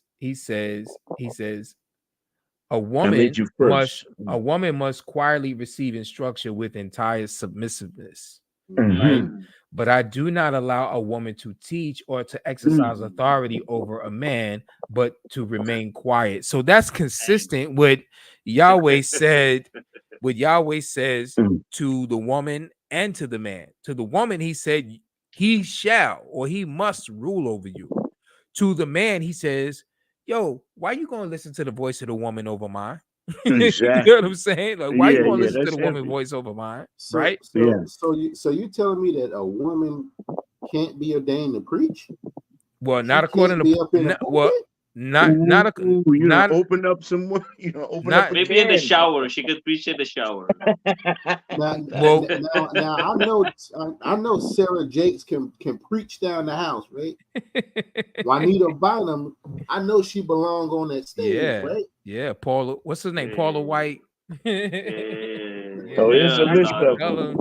Right, Bonita Bynum. Yeah, and so on and so on. Yeah, But listen to this point. He says, for it was Adam. So the reason why he didn't allow, or he doesn't allow women to have authority over man or teach a man, he said, because for it was Adam who was formed first. So what is he implying by him formed first? Adam has preeminence through being created before the woman, over the woman. That's the reason why he does not allow a woman to teach or to have authority over man. He says, and then Eve. He says, and it was not Adam who was deceived, but the woman deceived and fell into transgression. Right. So it's another punishment. It's It's- another punishment. And it goes along with what we just read in Genesis. What we just read in Genesis. What we just read in Genesis. And the scripture that I was going to go to is 1 Corinthians 11. To show the flow chart of authority, right? From Yahweh on down. And it says this. But I want you, Paul says, I want you to understand that Messiah is the head of every man. Mm-hmm. And the man is the head of the woman. And Yah is the head of Messiah, but it's straightway. But I will have you Yah is the head. Yah is the head of now- Messiah, and Messiah is the head of Dal, and Dal is the head of every man. You bring if you go to the next verse, you get the check and give you what you deserve. Exactly. Y'all don't know, right? And if he decides, he gonna be the head of your woman too. Exactly. If he decides. If you're lacking and she's fine, you're in trouble. You got problems. You go to straight way. Your woman look good, man. You if got she problems. Too fine, yeah. So and you know what, Mike, and I think a lot of people get caught up on her abilities. Mm-hmm. A woman they persuasive. They know how to speak. They know the word. But God said it's not about their abilities. It's what I told you. Here's the deal. It's what I told you. The righteousness of God. Here's the deal with that. There's a lot of people who are gifted in talent. Like for instance, many of our artists, but the talent that Yahweh gave them, where they can sing like an angel, right? Did he give them that talent so that they can glorify Satan and do stuff like what Puffy has been doing, R. Kelly has been doing? Did he give them that talent for that reason? Right? Well, wait, you're touching on a nerve there. Now, what he doing with things wrong? Multiple wives or that's a whole nother topic. But that's a whole nother topic. But I'm just saying is that he didn't give them he gave them the talent to bring glory to him. Right. We're created for his glory and his workmanship. Right. So that's the purpose for why he gives us everything. He gives us the talents so that we can increase the talents for service unto him, not so that we can use it for idolatry. Right. So go ahead, brother. Yeah, let me say something to that too. So I know women can talk, but I've never in my life met a woman that understands the Bible better than us here in this panel. The moment I start to talk to them, this is actually what's written. Right. Then you see, no matter knowledgeable she thinks, but it ties into the point. It ties into the point that I'm trying to make. The point that I'm taking a long route to make is, just because you can sell millions of albums and just because you can move a crowd and you can pack out a stadium and you got millions of fans and over it doesn't mean that what you're doing with that gift is right. It's the will of God. So just because a woman has the ability to articulate, and that is a strong point of a woman, more so than a man, right? Just because she has the ability to articulate, that does not mean that articulation is designed for her to lead a man or to teach a man. That's not what it's for. If anything, is there to support the man. It's to convey and relay the man's vision to his children, to his posterity. Right. And to the world, right? That's the purpose. She is supposed to meet the need that he needs help with. Right. Yeah. But you know what I think most men are doing nowadays? They like, but God, that's the woman you gave me. Right. Men are falling into that trap of saying, you gave it to me, so why can't I listen to it?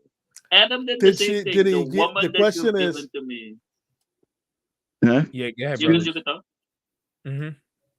The question is, Brother Daniel, is did he give her to you or did you choose her? You saying nowadays, we choose the wife. Exactly. So do we have a barometer or certain check marks that we look for Right, specifically right. prior to choosing Right. her. So is Right. it the Lord giving us the woman, or we just choosing the wrong woman? So should I have asked my wife, does she accept polygyny from the get-go? But you didn't But you accept it didn't from the get. know. You didn't know that it was scriptural. Yeah, you didn't Oh, know. so now that You I know, know, right. I So can bring it to her. and we touched on this Exactly. last week. We touched on this Exactly, yeah. last week. Like Okay. many of us are learning this knowledge, are coming to this truth after already being married and probably being married for years and so forth and whatnot. So that's the dilemma that we find ourselves in. You know, like, So okay, how do I now present that to my current world, including my wife? Right? How do so I Right. brother present Mike. that? Yeah, go ahead, brother. So Roughing brother it. Mike is saying we're not all as favored as brother Derek. Let's say it like Exactly. that. Like Derek Yeah. has an advantage point, He right? has a You very know, strong advantage. yeah, he has a strong advantage point Oh, because thanks a lot, guys. Thanks a lot. I mean he always makes the point. Well, I'm not like you guys. I don't have Yeah. wives and I don't have So I make families. it And so He's before he good. makes it. It's out I there don't now. have the It's ball out and there now. chain like you guys, right? Hey, I didn't tell you guys to walk to the In road the of Western perdition. Now. world. Come on now. I wanna bring you guys' attention to a word, a Hebrew word, on the screen. Hold on, let me. There we go. All right, so the Hebrew word is called bina, right? See this word Yes. over here, bina. Yeah, come on. Bina is a feminine name, so it's a feminine word. This is in a feminine. It's of Hebrew origin to always remind baby to keep their mind open. It translates to knowledge, insight, and understanding, right? And that's really basically the point that I want to make. That bina is a feminine term, right? And it means knowledge, insight. So what are you saying, Mike? What are you bringing that up for? I'm saying that in the union between a man and a woman, the woman is the bina. She's the feminine. She's created and designed to be insightful. That's why she can outtalk you. She's created to be knowledgeable. That's the help that Yahweh wanted to give us. And that's why, the significance of her is to stand opposite us and counter to us, not to be the same as us, but to stand counter to us, to Supplement. make us better. Yeah. And that's why he says that, it is not good for a man to be alone. I'm going to make a helper that's suitable to him. And the Hebrew, that is to be counter face to face. But she is created in the bina, in the feminine, to be insightful. And that's why I don't know if you've been married for a long time, right, brother Daniel? Have you ever had discussions with your wife where she's telling you something that you two embarked upon, that she got a funny feeling about it, that she don't like it, and you ignored it, you played it off, and then time went on, she was exactly right. Whatever her feeling was, she was exactly right because she has intuition. Yeah, There when are I was things cheating. No, I'm gonna that, scratch that. yeah, even with that, but I'm just saying, like, it's almost like a puppy. Like a puppy can sense that you have cancer, can sense that you're afraid. A dog can sense that you're afraid. You know what I'm saying? And so there's this sensitivity or this sense level that a woman has that a man does not have. And that's the benefit of, what a woman brings to the union is her introspective ability, her insight, her ability to read in between the lines. You're looking at a house and a property. You're looking at how much it costs. You're looking at how much it's going to take to pay it off. You're looking at the neighborhood. You're looking at the figures, the numbers, how much you can rent the rooms out. She's looking at what the color of the curtains are going to be. The paint is going to be on the wall. She's looking at, what it's going to look like when she have company over or when the kids are playing in the yard. Like you both are looking at the same thing, but she's looking at it from an introspective perspective, and you're not. You're looking at it on a more abstract perspective, concrete perspective, should I say. And that's the difference. Both are necessary to make this union work. Both are needed. You understand? So, and that's what Paul meant by he says that we're interdependent upon each other. Okay. What about when you got two or three wives? What about when you got 2 or 3 wives? Can I You got add something extra to that? insight? Do you have extra Y'all both insight? y'all talking at the same time. All right, say that again, Daniel. Yeah. What about when you have 2 or 3 wives? Are Again, you that's all the more receiving benefit. More That's insight. all the more. That's more insight. That's all the more. Yeah. You listen. You got a counsel. You know what I'm saying? Yeah. With you. You know what I'm saying? You have like, listen, yo, babe, what do you, ladies, what do you think of this? You know, and ladies? Well, I can't wait till that happens. Right, and so it sounds good, doesn't it? Right? It sounds good, don't it? Right? Yeah, the Council of Parker. Yeah. Right.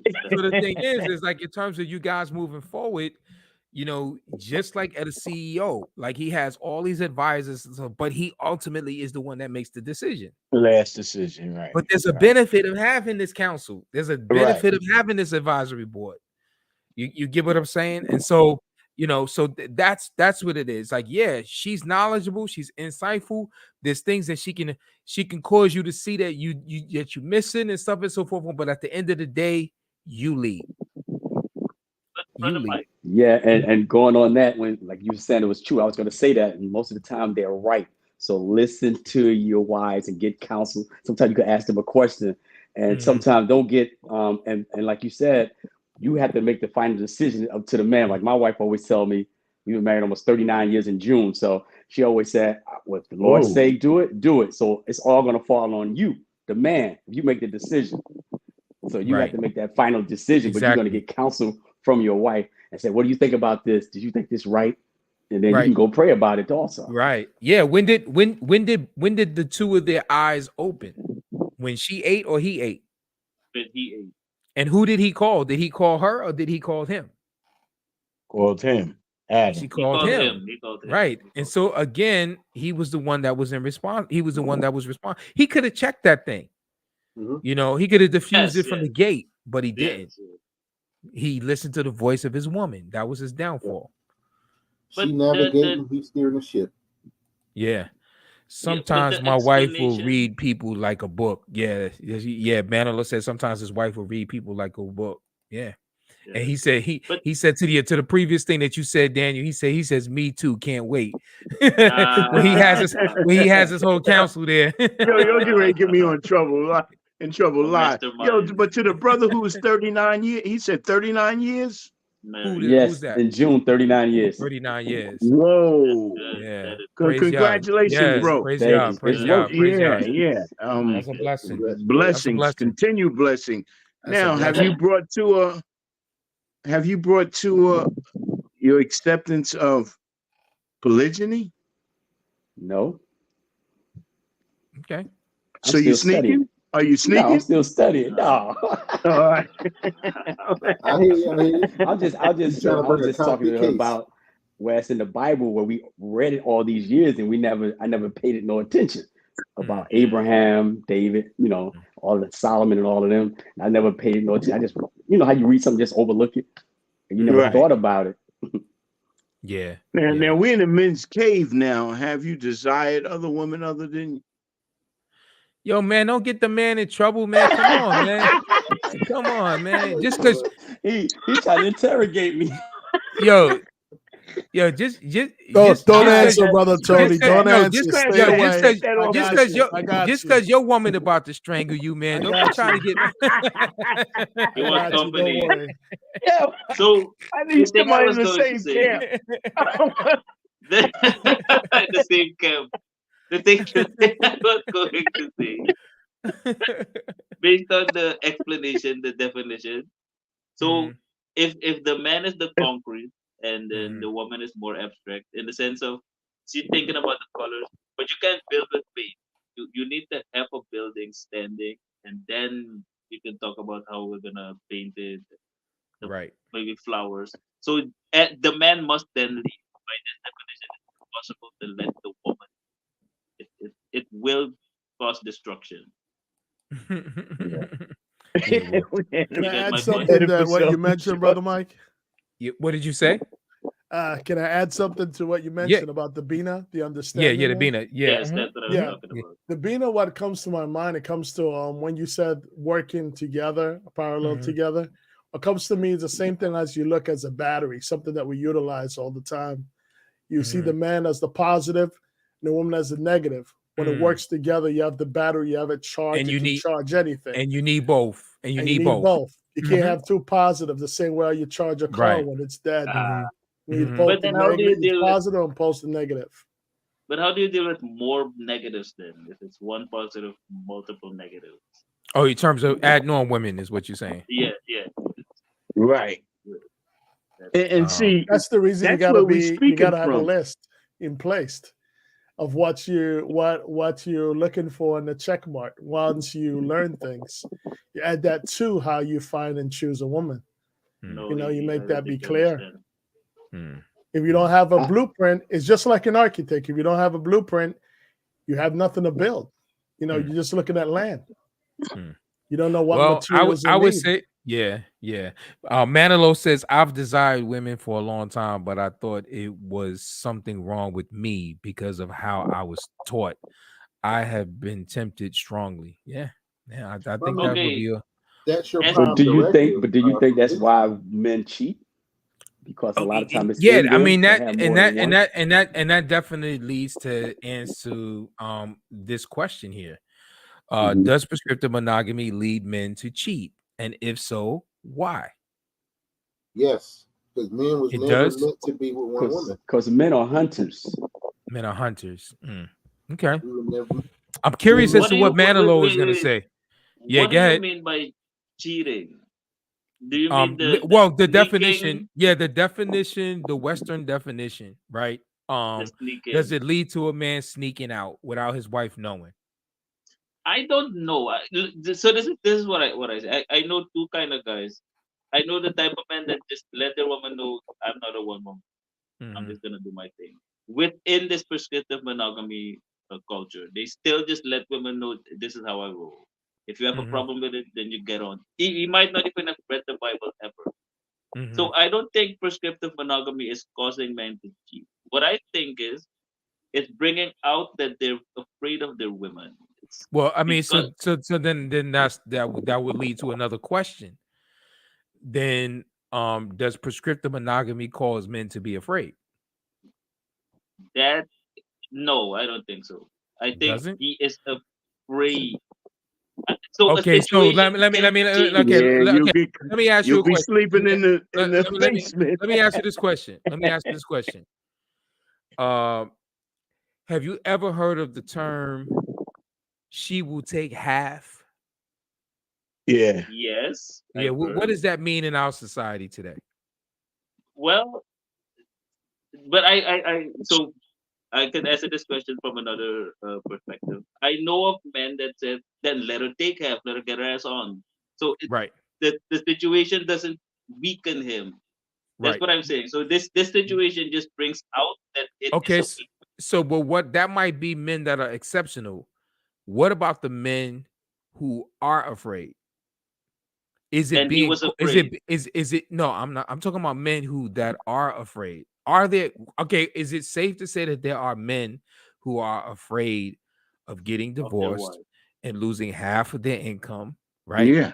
Having to move out their house, being separated from their kids, having their family upset with them, the wife's family upset with them, right? The friends can't out with them no more because they labeled as they got a big C on their forehead, right? So they can know if they off limits, can't touch them, right? They ostracized, right?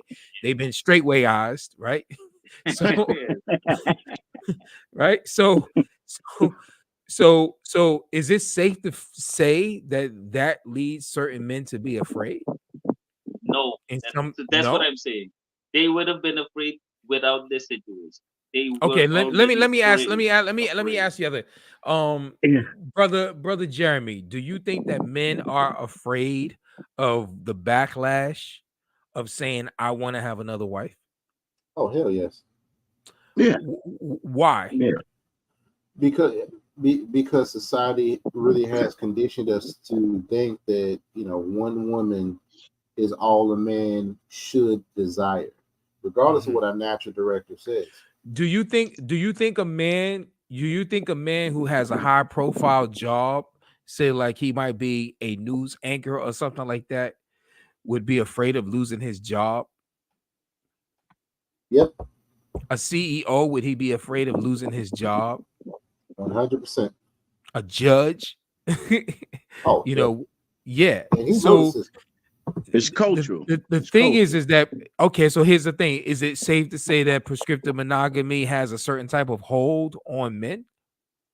Definitely. It does. It does because of this. It does because of the system, but also because men are not necessarily men. Okay, okay, so we're talking about financial issues. All right, so what about the religious connotations and the religious stigmas that if you do this, you're going to go to hell. If you do this, you're going to be a sinner. If you do this, you're going to be cursed and you're not going to be blessed. Could that sort of induce sort of a fear in people psychologically, or men psychologically? Yeah, but I also believe it goes back to when God said it is not good that man should be alone. It's that fear of being alone, that fear of being excommunicated from the church, right? Being excommunicated from friends, ostracized, like right, right, labeled as a creep, so a dog, right? Yep. Yo, quick question, Mike. If is the antecedent of that's a pretty word, brother. Like that. That's a pretty word. I went to the fifth grade. He has a dictionary open. Of prescriptive monogamy, is it biblical polygyny? Biblical polygyny? What do you mean? Biblical polygyny, because what we basing how we believe now, those that have come up to it, is that God through the scriptures, Yahweh through the scriptures, had said it's all right to have multiple wives, for a man to have multiple wives. That's biblical polygyny. Is that the antecedent of prescriptive monogamy? Of course, because that's what prescriptive monogamy. Okay, I mean, what do you guys think? If prescriptive monogamy is a policy, political policy, that started in the church and the state, that says that a man can only have one wife, right? And if a man says I'm going to have more than one wife, then is polygamy or polygyny the antecedent? Is it the opposite of prescriptive monogamy? No. Yep. So if the policy says you can only have one woman, but the scripture says you can have more than one woman, is that an opposite, or is that the same thing? They perceive it as opposite. Say that again. So people perceive it as opposite, but it in fact not opposite. The Bible isn't opposite of one man, one woman. I'd rather obey God rather than man. I'd rather obey God rather than man. Well, we said earlier what we said that there's a difference between monogamy and prescriptive monogamy. Yeah. Right. So his question is not monogamy. Polygamy is polygyny is the antecedent of monogamy.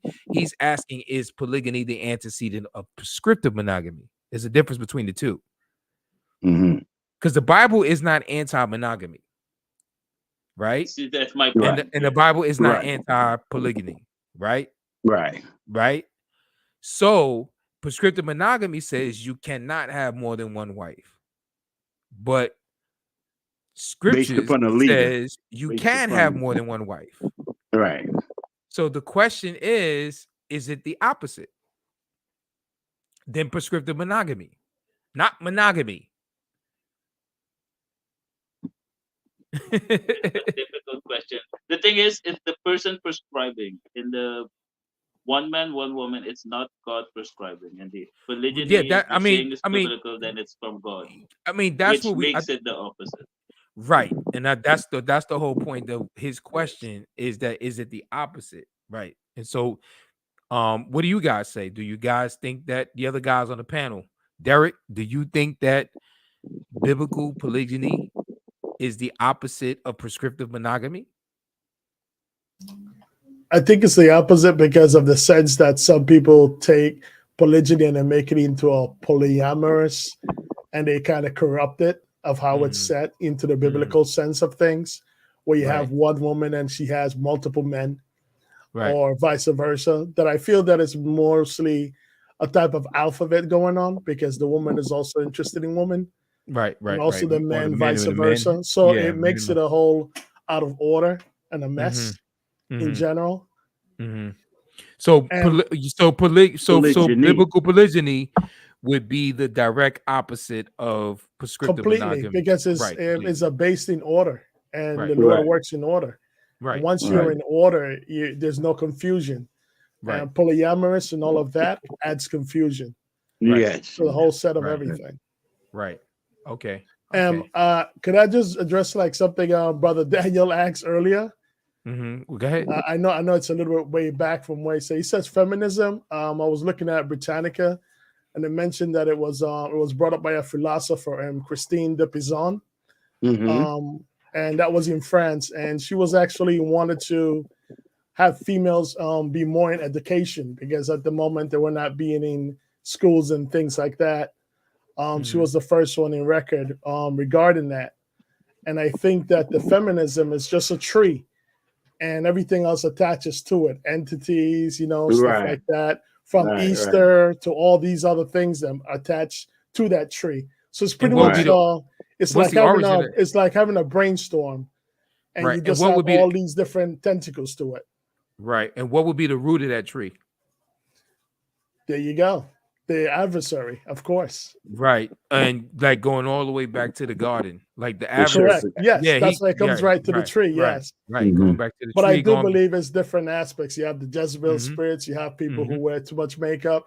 All of those things are right into that tree of contamination. Right. It's a contaminated tree, pretty much.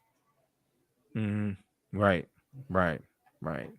So I just wanted to cover that you mentioned before. Yeah, I didn't get a chance to respond on that feminism there. It's it's a big fight because it's the majority of the world. The Bible says we fighting against the world. Yeah, it's a beast. It's a beast. But I would say I would say this though, Brother Daniel. Though the word also tells us that we got to be out of the world. And that's the key word right there. And I think what happened is many of us, we get too comfortable within certain aspects of the world. Yeah. And we want to dabble in both things, Right. We want to be able to put on, the armor of God, but at the same time, we want to go out and dance and do salacious things. We can't do both. You can't serve two masters. You serve none. Right. All right. So let me ask you this question. Is cheating even a biblical term or infraction? Let's settle that. It's not. Okay, so it's not a biblical term. But I hear a lot of brothers say that cheating is wrong. And you know what, Mike? Parse that out for me. Like, okay, if it's not a biblical infraction or violation, then how can believers say that it's wrong? So which one is it? Well, help me out. Explain that, guys. Explain that. Jeremy, anybody help me? Maybe they'll use the word fornication or adultery instead of using the word cheating. If they wind up having sex or something like that. If not, they just stepping out. Do they mean cheating in a game? Playing games? Right. No. Okay. I mean, consistent with the definition of what the title is. That is definitely in reference to the idea from the Western perspective. A man stepping out on his marriage and his relationship with his woman is considered cheating, right? So the question is it even a biblical concept that a man needs to have the permission or allow his woman to know that he's going to have another woman? Is a man mandated to tell his woman that he wants another woman or he's going to have another woman? No, but it would make it a much easier time But it's not mentioned anywhere in the Bible. But we went through an article earlier that laid out how much that word has changed in the past 500 years. Right, which is what we was reading earlier. So so then does that make it wrong? It may cause havoc in his house, but it may not be wise. But does that make it wrong? No, it doesn't make it wrong. There are still places that there are still places in the world that do it right. They never adopted this French. I want to pose a scenario. I'm sorry, Brother Jerry, for cut you off. Say your question again, or say your statement again. Oh, hey, I'm just a guest. It's your show, man. No. You was in the middle of your thought, and I interrupt you not. But the thing is that I have to honor you. So this straight way. Yes. So this is straight way, right? You were in the middle of saying, and I had cut you off. Say that again. I'm sorry. No, it's okay, brother. I was done. Oh, you was done? Okay. Yes, I will then. Yeah, go ahead. So one thing I gotta say, if you were to talk to your woman about it, be careful because if you tell her and she says no, now you have to do it because you're no longer the man in the house. If she says no, you don't do it, and you don't do it. Do you see what I'm saying? So if you were iffy on it and she says no, you have to do it now. Why do we have to do it if she tell him no? She's then the man of the house. She's then the head of the house. So it's like you're not doing it. If it's a desire, so then you acting like Adam in that regard. You listening to the voice of your woman. Yes. So maybe you were iffy on it, and because she says no, you're boxed in. You're locked into having. Maybe he want to keep peace at the time. Maybe he want to keep peace in his house. Yes, that's the peace. You have to do it to get peace. But will you sneak? As she thinks, the thing is will you sneak? As long as she thinks she's leading the house, you're never gonna have peace. So either way, you're screwed. Do you guys agree with that? No. As long as she thinks she's running, she's ruling, you're not gonna have peace. You're not gonna have peace. It sounds like a contentious woman, and we know what the word tells us about a contentious woman. What is hit the mountains, hit the rooftop. There you go. There you go. Oh boy, not the rooftop again. Not the rooftop. Depending on her weight, you might not be able to hold her. Yeah, but what if you live in a 10-story building? Then what do you do? Yes, and you're in the 5th story. Take the elevator on. I guess you got to use the balcony. I guess. On the balcony. Yeah, Mike. Let me say something. I think most of us, because we here in America in the Western culture, we're dealing with the mentality of monogamy, prescriptive monogamy. That's in the back of our subconscious. As much as we accept the biblical truth of it just not being God's will. Right. So we're fighting against that constantly, and we have to be careful in how we react to it, because still in our nature, I think, we still think that it's wrong because we're supposed to be with one woman. Right. But when you come to that knowledge and you want to stand boldly, like Peter said, I'd rather obey God rather than man, and it's in your heart. See, it's a heart issue at that point. If it's in your heart, then you have the ability to find another wife or whatever.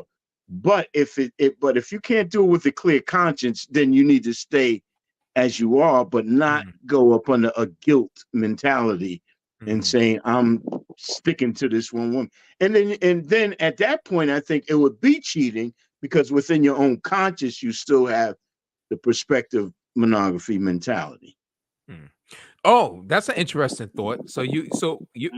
What about that? What do you about that, guys?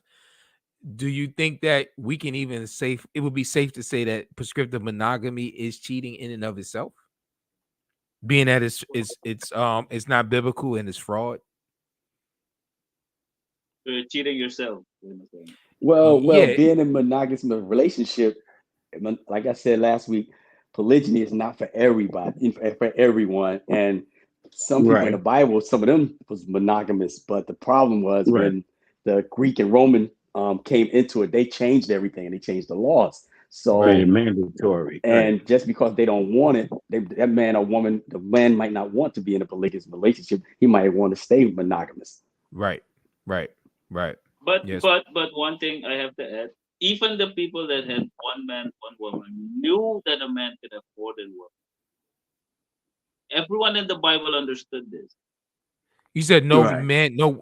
Everybody in the Bible understood what? Say that again. Understood that a man could have more women. So it's still not the same as what we have. Excuse me, brother. Okay. Because the dynamics change immediately when you realize you can have more women. Even if you stick with one, your whole the world changes. Right, indeed. And some might not want to be bothered with more than one. Correct. Yes. Correct. Yes. That's what I've always but mentioned. You know yes. you can. But you know you can. It changes the whole dynamic. Right. I think it takes a particular kind of management to be able to deal with or have more than one wife, especially during these times. But regarding the question about that you brought up, Brother Mike, I would say that being truthful is part of the Lord. So you got to be truthful with yourself. And I think that you going behind anybody doing anything, that's not being truthful. That's being deceitful. And, that's all I view it as, being deceitful. Even if it causes a torn or issue in your home, I think you should be truthful. Always try to be truthful as possible. You pray about it and you fast about it, and then you be truthful about it. And it might break up that relationship or the home, but you're being truthful and you're being in favor of the Lord. Right. So, but Brother Derek. Yes. The same question. So you tell your wife and she says, no, I don't want you to do. What would you then do? Decisions would have to be made at that point. She would have to be put away. She would have to be put away at that point. That's what I'm saying. Yeah, but my point, what I'm mentioning is that you got to be truthful about it. Is to not sneak around about it, But you already told her, so you're not sneaking. You already told her, so there's no more sneaking. Notice he said put away, not divorce, though. Thank you. I appreciate that, Brother Jeremy. That's another topic there. That's a whole nother topic. That's a difference. Okay, that's the written. Okay, divorce. Yeah. Okay. Good. I really go from the Proverbs 12:19 thing. Truthful lips endure forever, but lying tongue is but for a moment. I really go on that aspect of it. Yeah. So, but you would go ahead even if she said no. I would have to try to follow the word. You got to follow the word, regardless if you're on an island on your own. And I think that's part of having that masculinity and holding your position. This is the line what I have, and that's what it's going to be. So D, I actually wouldn't divorce her. Yeah, but the thing is that Brother Derek, yes, are sir. you saying that the word mandates you to tell her? No, I'm not saying the word that mandates it. I'm saying I'm just not gonna lie and go behind her back because it's making me not being truthful to the Lord. It's being truthful, being what if she's threatening? What if she's a woman that threatens you and say if you do this, in what way? Take the kids. Yeah, give me an example. Take the kids. I'll tell your daddy. And unfortunately, that's the hit I would have to take, right? Right. Okay. And this is a lot of men this is what we need to understand. To the Lord is not going to take people who are soft and halfway on things. You got to be able to hold with them or not. Right. He doesn't. He doesn't negotiate. There's no easy task to it. He never said it was going to be an easy road.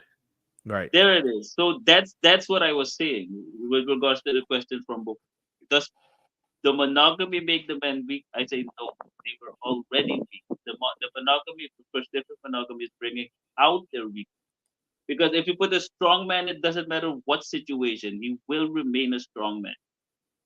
Right. No matter what culture you put him in, he will remain. He will die or get what he wants. Okay, not unless he gives away the secret. Now, right? Samson was a strong man until he gave himself. He was a weak man. Right. He was strong until he gave himself in. So then that the question to that, brother Rapperholic, is: does false doctrine weaken people or strengthen people? Does false doctrine weaken or strengthen? Yeah. Does it weaken? Does it weaken? Does it weaken? Does it weaken? Does it weaken the flock, or does it strengthen the flock? Okay, so weaken. it's either Definitely weaken. Or a group question. But what is strong? We have to define strong, because I don't think Samson was strong. Spirit. I mean, well, what we're talking about here, we're talking about weak versus strong in reference to being courageous enough to confront one's wife, right, as opposed to right. So we're talking about strong in that sense, right, in terms of right. That's what we're talking about. So does false doctrine lead people to be fearful? Yes. So or does it lead, or it has no effect on people being fearful?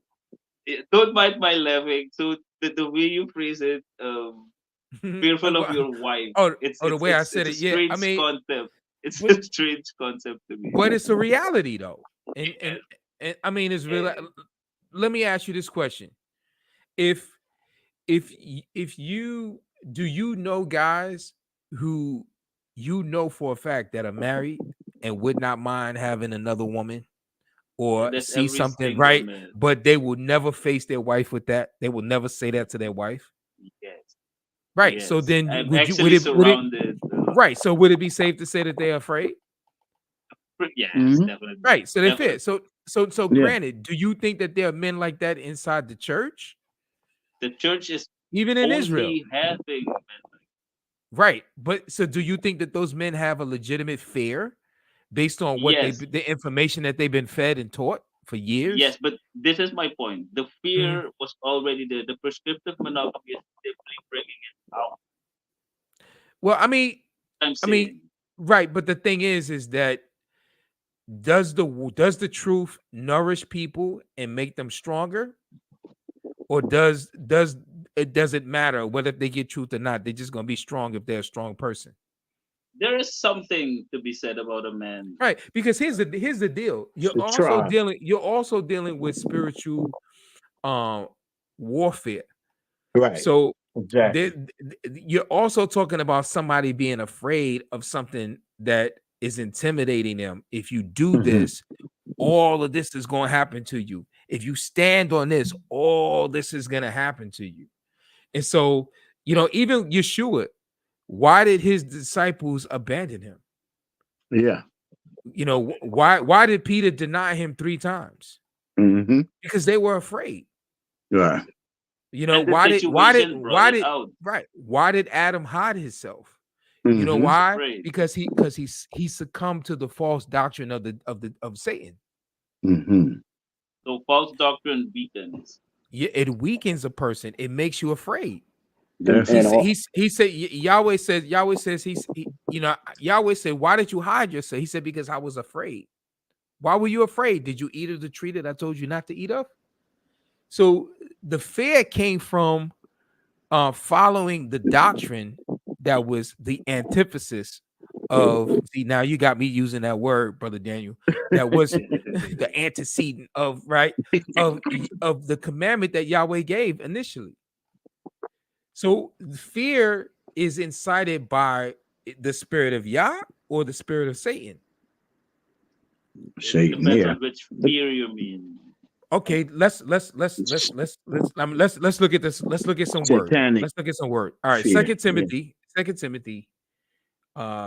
1:7.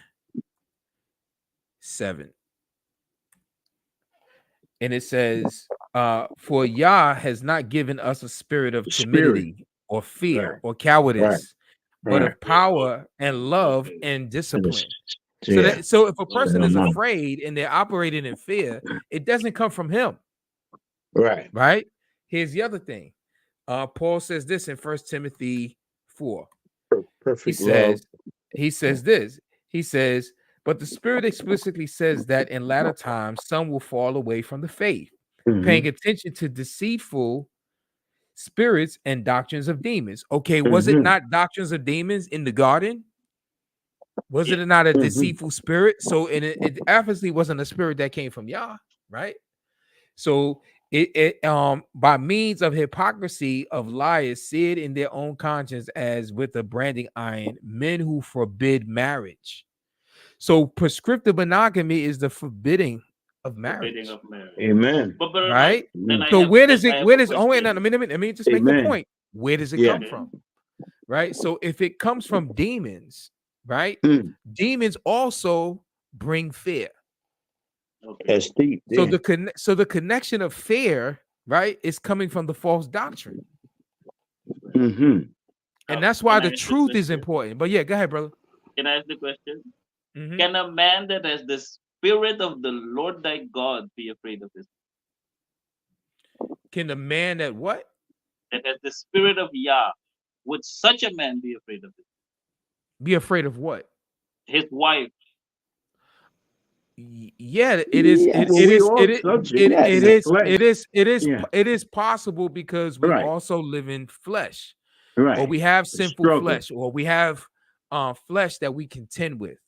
So that is possible. So it's you can't are we not afraid at times? Yeah, of course. So that's just the reality. Listen, Elijah the prophet ran because he was afraid. Yeah, I said of his wife. Commit suicide. I didn't say of his wife is what I said. Well, again, whether if it's for say that again, because of his life.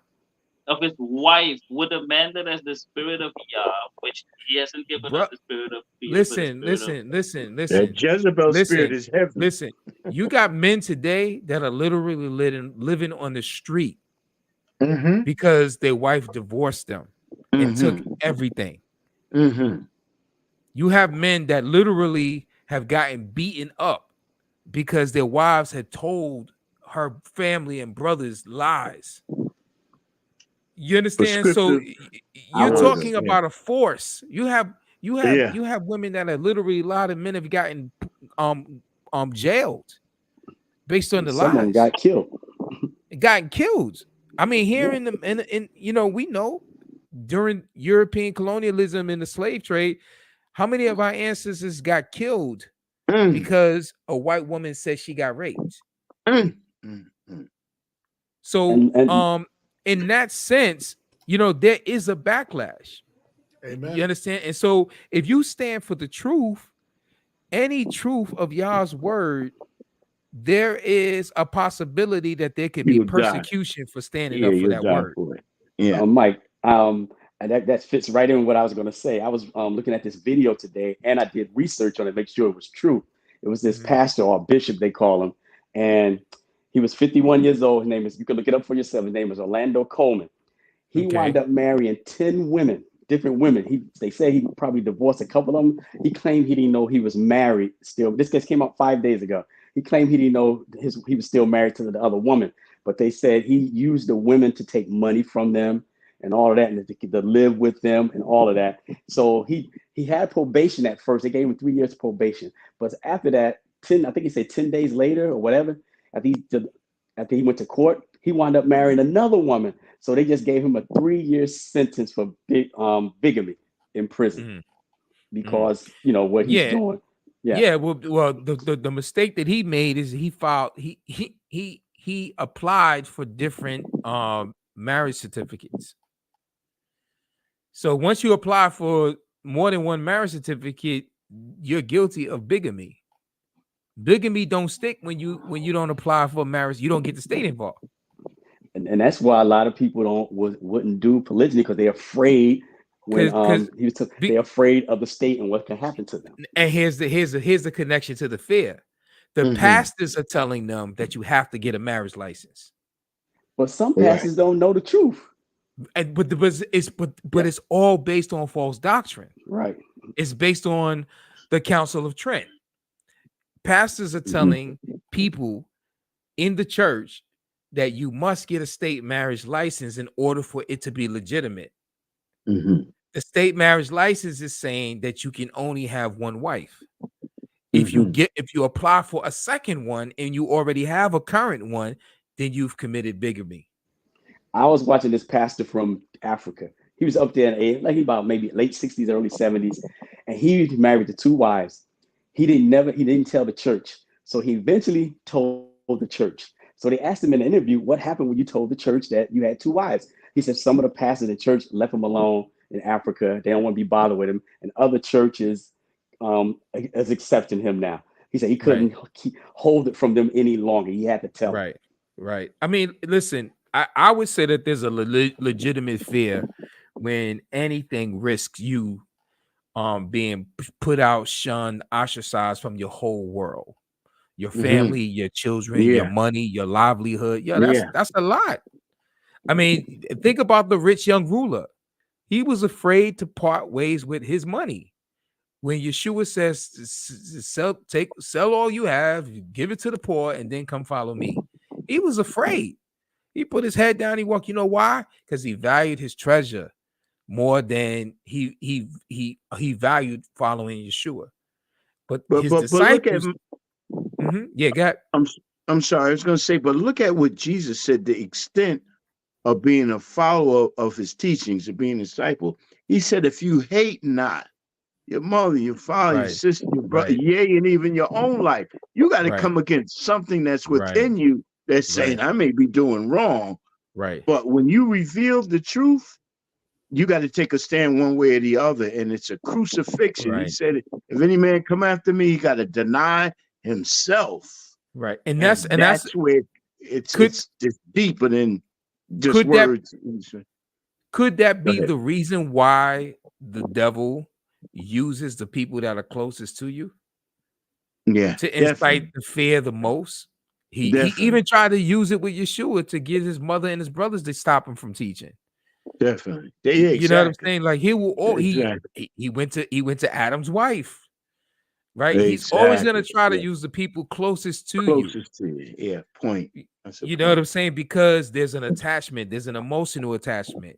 You know, you love those people. You got relationship, you got time with them. To have that snatched from underneath you, it's painful. It's pain involved. If you lose your loved one today, you're going to hurt. You're going to be crying. You know what I'm saying? For whatever reason, you lose a family member, you're going to cry. It's going to hurt you. You know, and so people are afraid of that happening if they can avoid it. And so now when it comes to this prescriptive monogamy thing, it's the way how he controls us, man. You know, he controls people in our society, in our culture, in our day with, if you do this, you're going to lose all of this. Do you really want to do that? Exactly. You know, and that's why you got most men just going to fake a funk. They're going to cheat. You know, that, you know, or, you know, they're not going to tell their woman, whatever, they, you know, or they just won't do it. They just gonna just let it bottle up and just get frustrated. And that's why I think a lot of men end up in the early grave. Because they're not living in the truth. Exactly. What would you say to a man that says, I steal because I'm hungry? I'm afraid of dying, that's why I steal. Would you say that would legitimize? I think it's, but I don't think it's legitimate, but I think that it's equivalent to the same type of fear that we're talking about. You know, when you're talking about living, you understand, people will compromise what they know is right. You understand, to self-preservation. It's reality. I have to tell the truth. I cannot relate because I have stood before all the things you're saying, and I said, let's do it. You want to? I don't know if the woman wants to. But you're, and I'm saying that you. But I'm saying that you are an exception. That's me. Yeah, that's what I'm saying. But you are an exception, and I'm just saying that there's a lot of men that are afraid, even on the plantations. There were those who. I was never afraid. Say that again. I'm not saying I don't get afraid. Come to America, bro. But I'm saying it doesn't stop me. You come to America. My whole life it hasn't stopped me. America, you think here's a paradise? Right. You think I live in paradise? Right, but I'm saying the reality is that you have a level of strength that a lot of men don't have. You are an exception. A lot of men are just simply afraid. And I would say that prescriptive monogamy is a big contributor to why men choose the deceptive route, why men choose the lie, why men choose to steal, why men choose not to stand up for the truth, because they're afraid. Look, a lot of men choose not to follow the Father, Yahweh. Right. Why? Because they are afraid of being identified with the truth. And and so and Brother Bazaway said this. He said it's spiritual, which it is. It's a spiritual condition. Amen. It doesn't matter how physically strong you are. It doesn't matter how intelligent you are. It doesn't matter how much money you got. This is a spiritual condition. And that is the reason why the enemy uses deceptive doctrines, because it influences you spiritually. And once you're influenced by it, it's not gonna embolden you. It's gonna make you into a coward. And that's the reason why cowards are going to end up in hell. Yeah.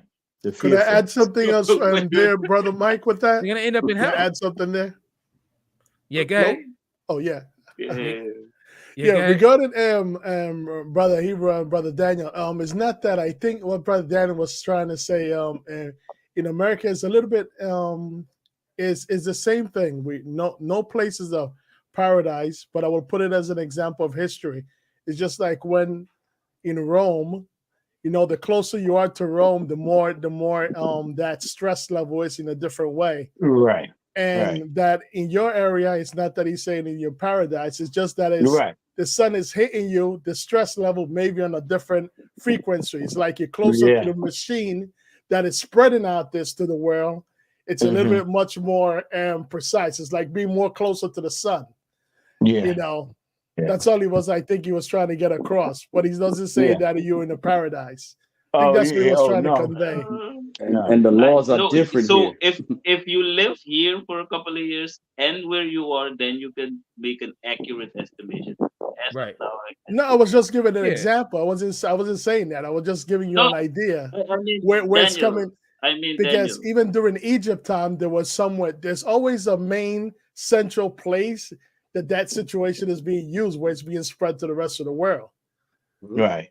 It's more intense in the. But he's not. He's definitely not lowering down your area, your experience at all. Oh no! Don't take it like that. I just know that here in America, that when the courts get involved, a man 9 times out of 10 is going to lose his children.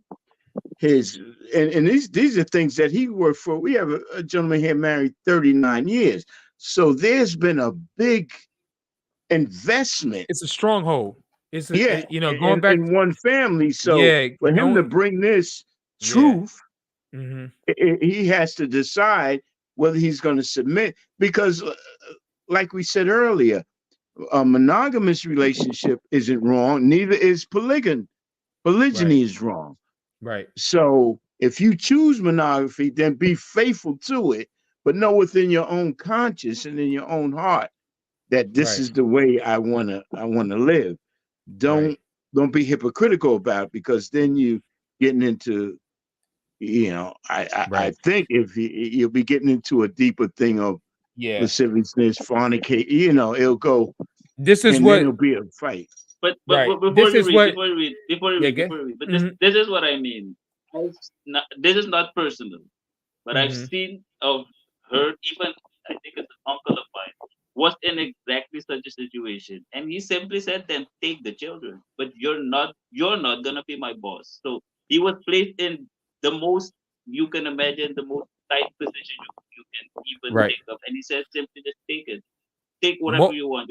But most men that have been conditioned in this system will not do that. That's the reason why most men don't buck against it. They don't. That's why they would rather cheat. That's the reason why they would rather lie. Yeah, they don't want to lose. Listen. Sneak. We're born into man this. Himself. It's not It's not the prescriptive monogamy. The man himself is choosing this. What I'm saying is that accepting it. What I'm saying is that it is also a conditioning that men are born into this. You understand? It's not something that, okay, you were taught to be a patriarchal man all your life, and then now all of a sudden somebody just gave you a doctrine on prescriptive monogamy and you just started embracing it. No, we're talking about being born and raised in culture. this. The culture. And it is culture that goes all the way back 500 years ago. Yeah. And it's strong, and it has so much stronghold ties connected to it from a legal perspective, a social perspective. You understand how people look at you and will judge you, have negative connotations attached to it, and you will sacrifice losing or not. And that is the reason why these men are in living in this fear. But this is what Yeshua says to John. He says, he who overcomes inherit these things, and I will be his Yah, and he will be my son. But for the cowardly, unbelieving, abominable, the murderers, the immoral persons, the sorcerers, the idolaters, all the liars, their part will be in the lake that burns with fire and brimstone, which is the second death. Okay, and that so cowardly, but again, it's influenced by false doctrine.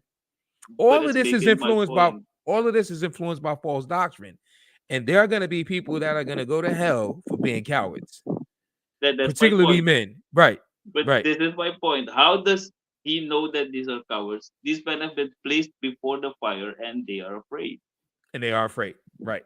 But the fire is not necessarily a literal fire, as we know, but the fire is the idea that if I stand up in this truth that I'm learning about biblical patriarchy and polygyny, that the fire is going to be what's going to be the backlash in my world. What are going to be the consequences that I'm going to face for this? And so a lot of men elect not to go through that fire. You get what I'm saying? That's the point that I'm making. So there is a level of fear that men have because they don't want to deal with the consequences. So, Mike, I'm not denying that these men exist. I know they exist. What I'm saying is the origin of their fear is not the prescriptive monogamy. The prescriptive monogamy is bringing it out, showing that they are afraid. Right. So what would you say the origin is? The origin, they are afraid.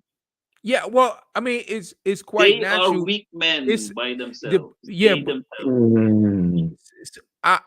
If that's the case, then you're saying that we're born sinners.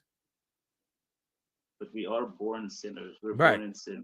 Right, we're born sinners. Yes. So that means that Augustine in the Catholic Church was correct.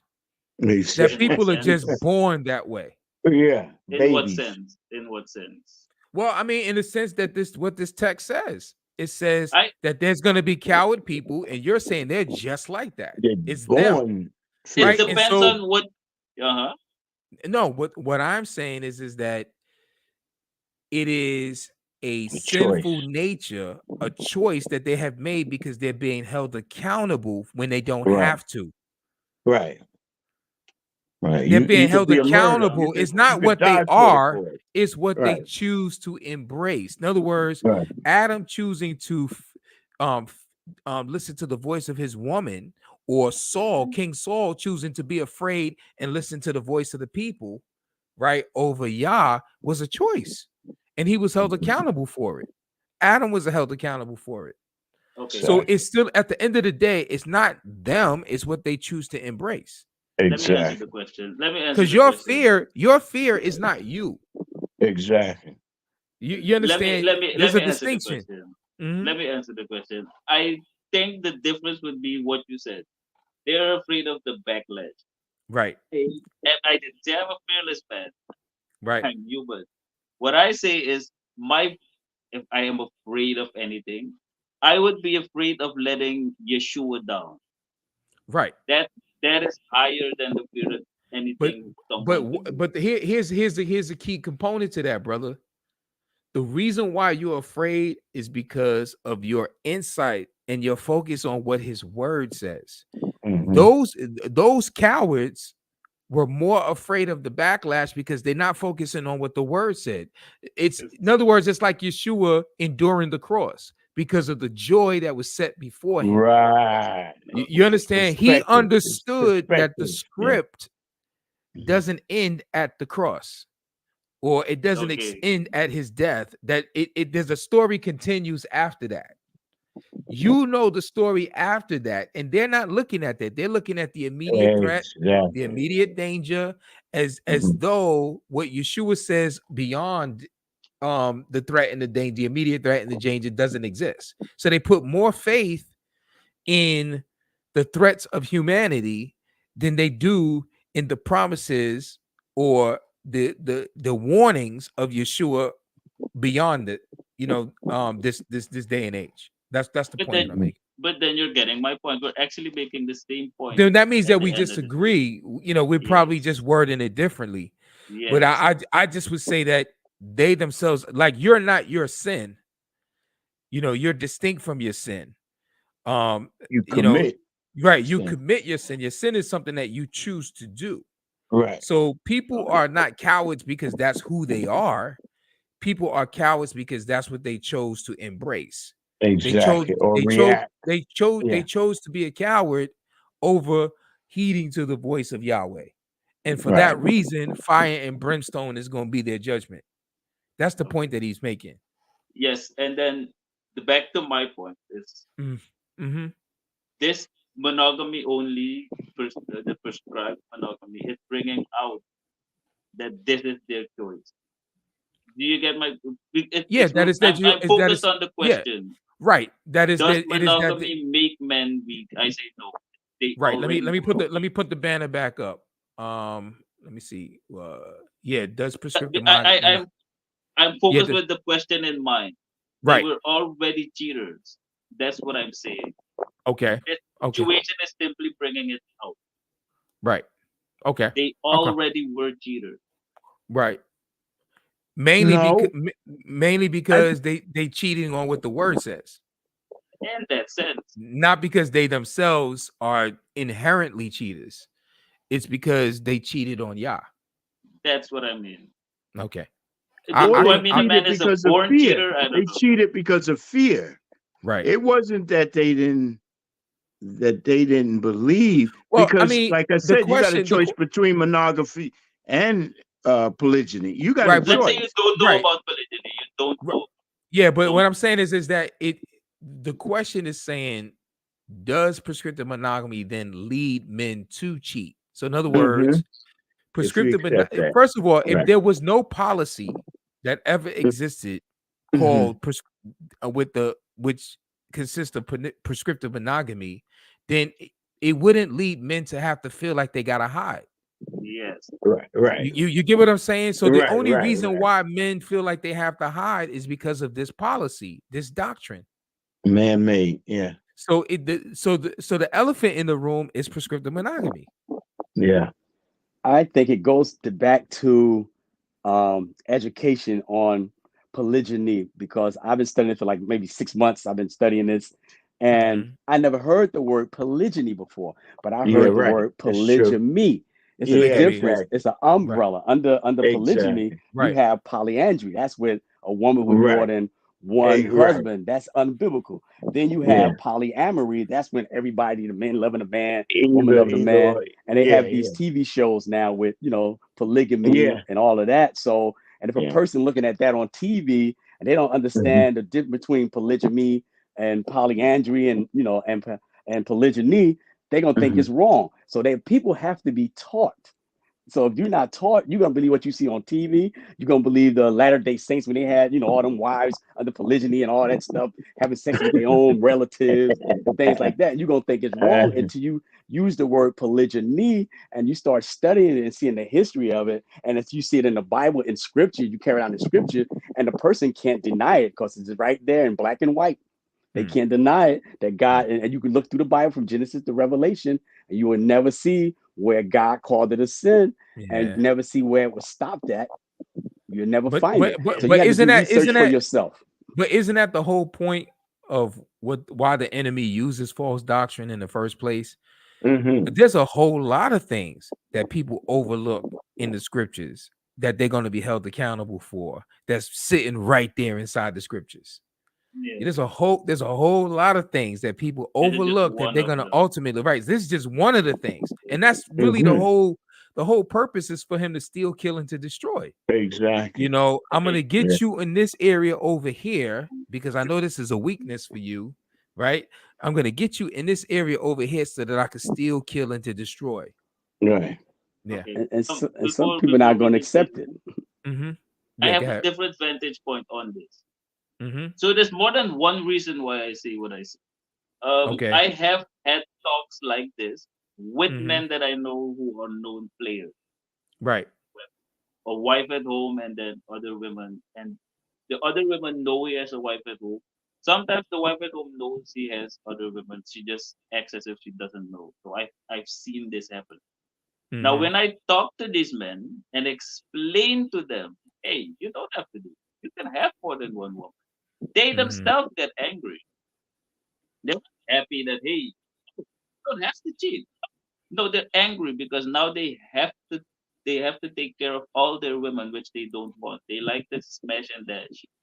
They like to be able to use prescriptive monogamy as a shield to then say, hey, I have to just I must have one woman, so I gotta let the other one go.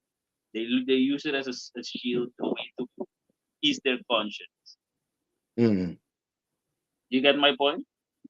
Yes. But then they believe that it's adultery that they're committing. They just overriding it. But those that believe in prescriptive monogamy believe that if they're cheating on their wife if they deal with somebody else.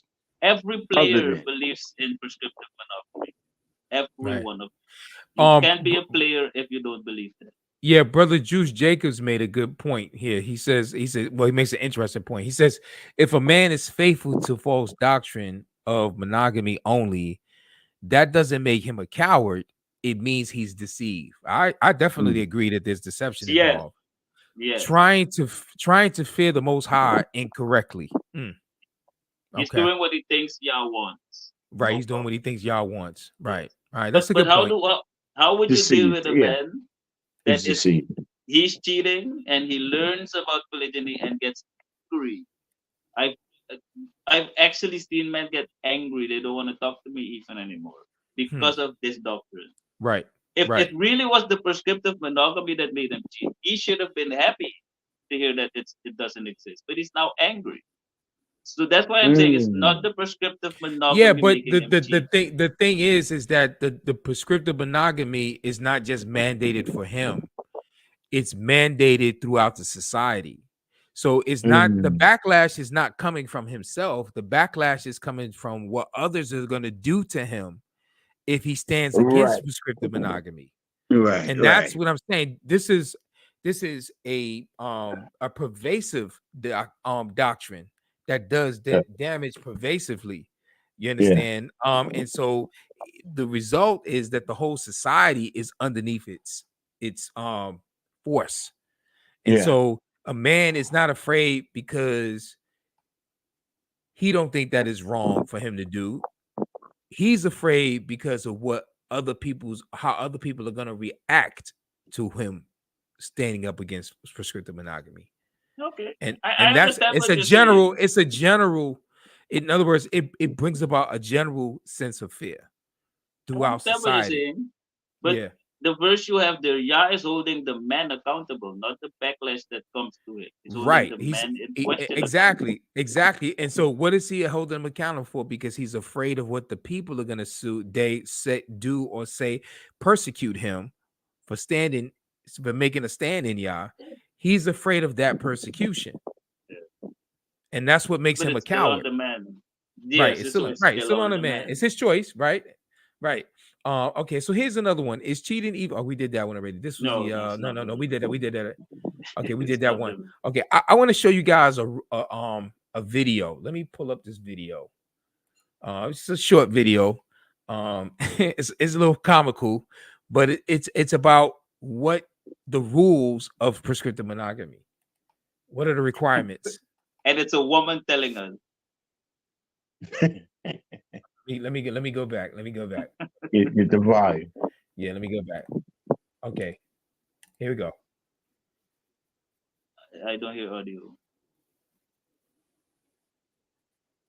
I don't hear audio. You can't hear it?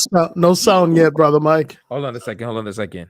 Let me with her go. shaking that neck, I can almost tell what she's getting ready to say. Hold on a second. She has words of wisdom, probably.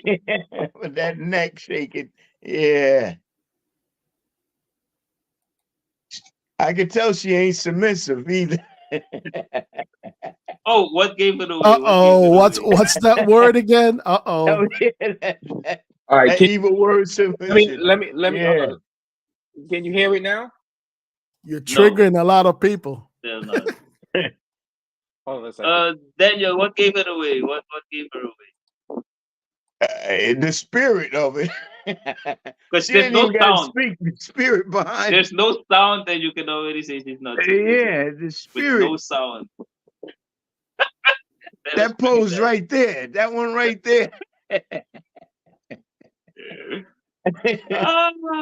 She probably a preacher or a bishop or something. Yeah, they don't elevate themselves to high priests almost. They with no sound. Can you hear it? Can you hear it now? No, still not there. Oh man, you might have to read it. Now he ain't gonna be able to say it like her. Look at that face. Oh Lord, man. Is she married or what? Where's her husband at? That's what I'm wondering. The haircut. That's a yeah. What husband? Exactly. That's what. Or which one of them? It's either. Sometimes it's the other way. What are you saying, brother Rapaholic? How many kids are you saying there's a polyamorous? It could be. You could be surprised. That's not right. We shouldn't judge a person by the cover. The way she's shaking that neck is loose. It's very. Yeah. I'm not gonna. It's gonna take. I'm not gonna be able to get it. So. But do you know? We got the message. though. We got the message. Yeah. No, but do you remember the point she named, or did you write them down, or something? I'm gonna have to do that. Hold on a second. I'm gonna have to do that in my off time. Try to figure this out because I had this issue too. Because I did a video on polygyny yesterday, that I've been editing, and I had that same issue that I showed a video from YouTube, and I couldn't hear the audio in the video. I had to manipulate it so that I can get it in there. So I got to try to figure that out. So I'm new to this new computer that I have. But yeah, go ahead. Say what you're gonna say. But do you know the points she mentioned? That's what I. She's basically listing like there's all of these rules to prescriptive monogamy. She's basically saying, you can't have a password on your phone. You can't look at porn, right? You can't stay out. Sound like prison to me. Without making a phone call and telling about your whereabouts. You gotta make a phone call. You can't do in other words, there's all of these rules to it. That's the point that she's making. She's like monogamy has all of these rules to it. I believe even in prison. I believe even in prison you have one phone call. So there's no phone calls here. Oh yeah. So she's actually not that wrong. She's not that wrong. The thing she should do is take the list and apply it to herself. Just don't put it to your husband. Right. You keep that list and you're gonna be a good wife. That's it. He said that's a I prefer Pookie haircut that she got. Yeah. So if she says she's as a woman, so if she says she as a woman has no password, she's good. If she doesn't stay out late, she's good. If she's out and calls her husband to say where she is, she's good. If she applies the list to herself, she's gonna be the best woman. She's the best woman, exactly. Yeah. If I play it with my phone, brother Bazaway, it's gonna have an echo on it, so it's not gonna really work that good. I've tried to put my phone on and put it together. It's gonna have an echo. It's gonna have an echo to it. Yeah. Oh, brethren, I need some encouragement. What's up? Yeah, what's up?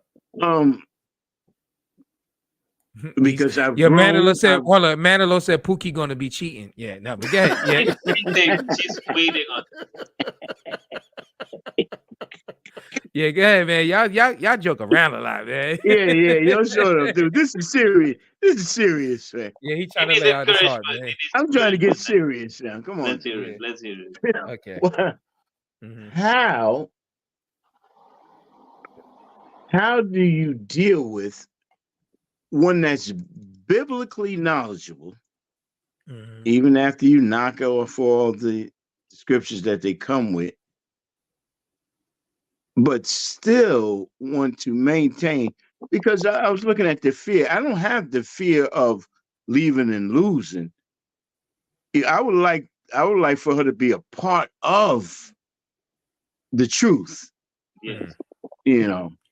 Right. But if she can't accept that, do I move on forward with the way my heart feels about what I believe the truth is, as far as a man having more than one wife? Right. And guys? Can I answer that one? Yeah, go ahead. My experience, I was with a woman 5 years. She wanted marriage. I was against marriage before. It's the Bible that changed my mind. I was completely against it. And she was adamant, we need to get married. Why don't you want to get married? This, that, and the third. It was at the 4th year mark where I actually talked to her about it. She actually made a fuss. Worse than the salad fuss. She made a fuss about it. And at a point I was like, okay, the Bible says to do it. And we talked about it. Then I explained to her what biblical marriage entails. Now she knows the Bible. She knew the Bible. Right. And I told her, and the two things she got stuck on is the submission and the polygyny aspect. And it took me a whole year explaining, and she still left. Now she knew the Bible. I had a year with patience. Now I wasn't forcing her. I was just studying the subject and saying, let's study it together. Right. You know? And she left. When she saw I was not gonna back off of it, she left. So the thing you're saying, my answer would be to just walk the path. If she is truly your woman or the man in question, she's gonna stay. And if she's gonna leave, it doesn't matter what you do, no matter how you explain, it's gonna leave. Especially the ones that know the word and still reject, no matter how hard you explain it. If she's gonna leave, she's gonna leave. Even if it's your wife. Yeah. But you keep walking the path. Yeah. Don't divorce her, by the way. Do not divorce. Give her time to think, to grow in it. But if she wants to leave, let her go. She got it. So if she divorced, I mean, how long? Okay, that brings a pose. Would I be cheating if I found another woman and took her on as my wife? No. Oh, okay. Speaking, no. Thank you, brother. Yeah. I think you're too happy about that, brother Danny. I seen the smile on his face real quick. He already has somebody in mind.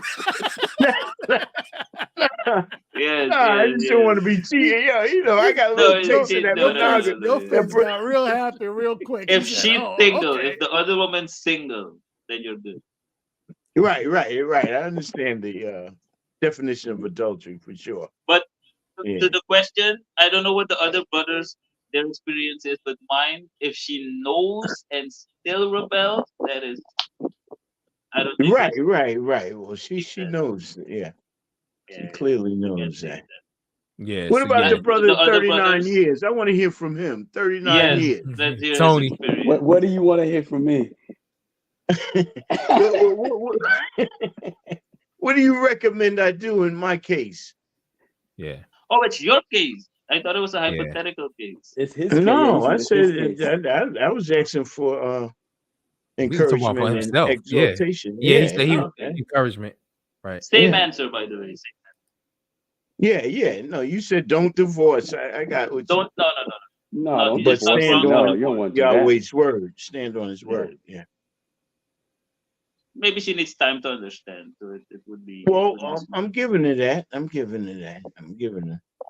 But that's what I was saying. Meantime, would I be cheating if I chose someone else and said, well, I'll look out for you.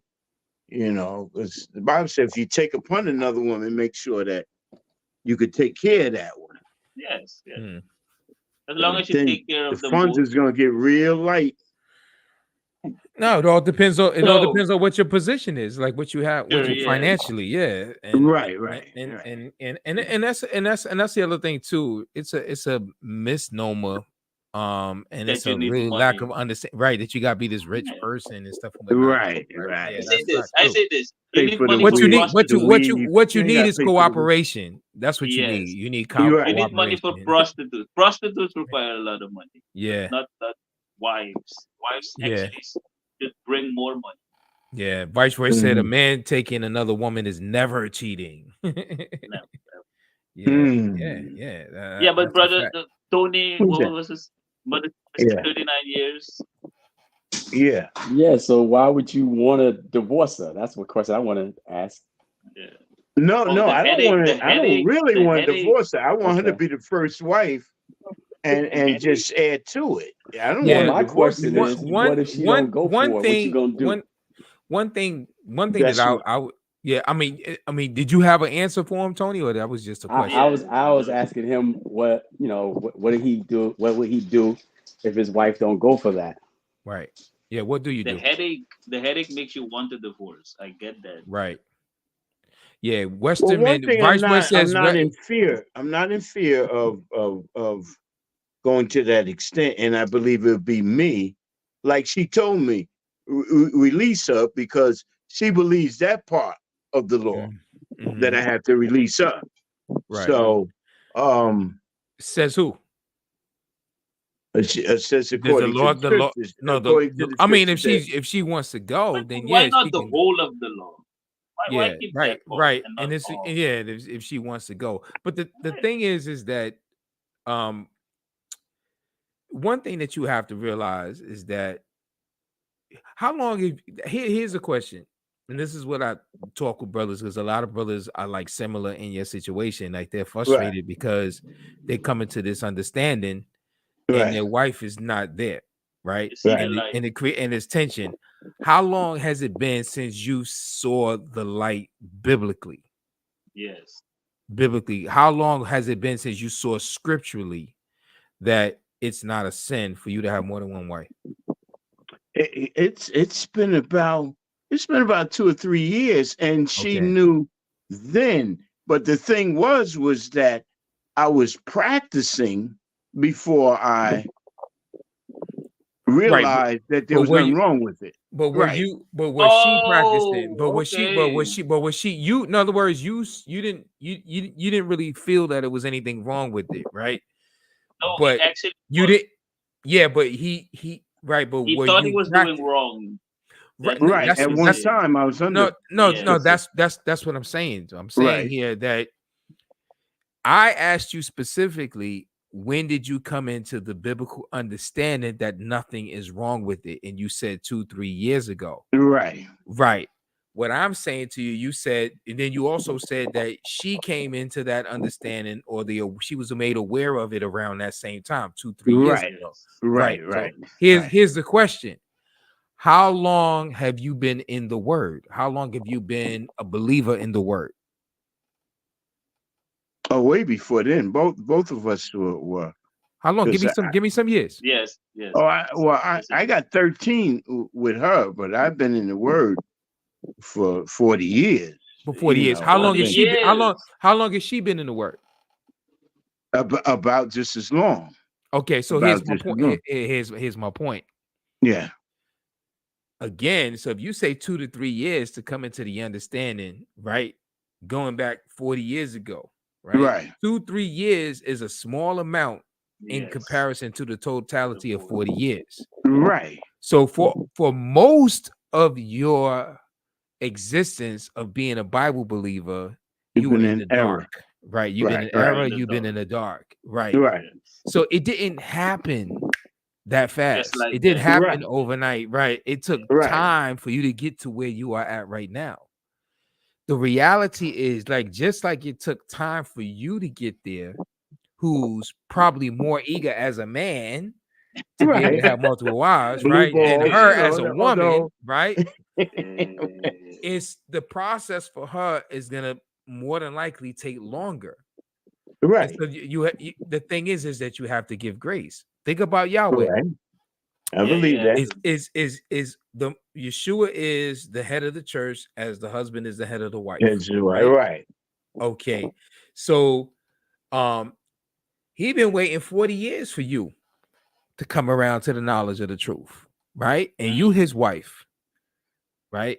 So now you have got 2-3 years under your belt, right? And the words or the thoughts of getting rid of her is coming out of your mouth. No, I don't really want to get rid of her. No. I don't want to really. No. I'm not saying that you want to. Right. What I'm just saying that the fact that the words are coming out of your mouth is you're not really looking at as a husband. You're supposed to be imitating him as who is your husband. Right. That's the whole point. He's been great. 40 years, he's been gracious. Right. You're no longer a coward now in this regard, right? Right. So he's been gracious for you to toughen up, right? He didn't cast you out because you wasn't with the program. I'm sure that you probably even had debates against polygamy with at Yeshua. One point in time. Yeah. Did you ever debate anybody against? Did you ever stand on the side as being pro prescriptive monogamy and debate anyone? Did you ever debate a Muslim? Or laugh at them, or laugh at them, or look at them as being wrong? Did you ever have a debate? Oh, back in the days. Oh, yeah, that's my point. That's my point. So how she's debating you right now, you were debating Yahweh in terms of his truth. Okay. And his patience has prevailed. And his patience has prevailed. And that's what I'm just saying. So when you look at it from that perspective, yeah, it's easy to say, oh, I want to get rid of her. I'm going to get another wife and I can move on. Then I ain't got to deal with this headache. I'll find somebody that's going to be willing. That could be the thought that's inside the head. But in actuality, there's something to be learned in going through your wilderness process. 40 years is in the wilderness. Yeah. Right? There's something to be said about that. Okay. So it's easy to try to erase and then do a do-over in your thinking inside your mind, but in reality, had the children of Israel in year 1 of the 40 years been in the wilderness gone into the promised land in year 1 in the wilderness, what would have happened in the promised land? We wouldn't be here, actually. We wouldn't. They would have messed it up too bad.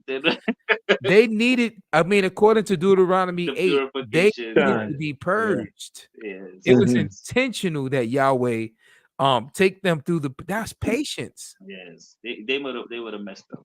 But one thing we have to say, you don't have to accept 3 things, So if it becomes way too much for you to bear, she's cussing you out and doing, then okay, then I understand. But only hold on a second. Hold on a second. Noah, we're gonna deal with the topic. You keep talking about the topic of being in heaven and being married. You understand? We're gonna deal with the topic, brother. Yeah, we're gonna get to it, but that's not the topic for tonight. I'm dealing with some earthly issues. Let him be patient. Let Noah be patient in this case. And the scriptures that you pulled up have nothing Brother Daniel, do you get the point? So you get my point? The patience and the grace. Yeah. But it has its limits. If he's going too far, cursing you out, saying all these stupid things, telling people things about you, bringing your business out, then then she deserves a divorce. As long as she's respectful. Right? No, it's not even going that far. It's my desire. Right. She's gonna maintain because she believes that she has to be loyal to her husband until she gets that paper. Right. Until she gets that paper. Right. But is you feeling like you're about to bust? Cheating if I go find another wife. You're the one that's feeling like you're about to bust and explode, right? Yo, that ain't funny, man. That ain't funny. No, do not divorce. Do not divorce. No, I get divorced, man. She a good. Don't become a pestidal on us. She a good woman, man. Yeah. Otherwise, if you divorce, then I might become a Ringo to you and then make a Stefano video of how you Yeah. I gotta look at that. What do you say? It was 7 hours? No, It's You it's more than it's more it's than more. one. You got some catching up to do, man. It's more You than got that. Oh, okay. All right. I your see week you is some booked. links. Yeah, I see Your you some week is links. booked. I see Your some whole links. week is booked. If you're gonna watch the week Yeah, is booked. All the whole week. yeah. All right. But I appreciate is the y'all on answer this.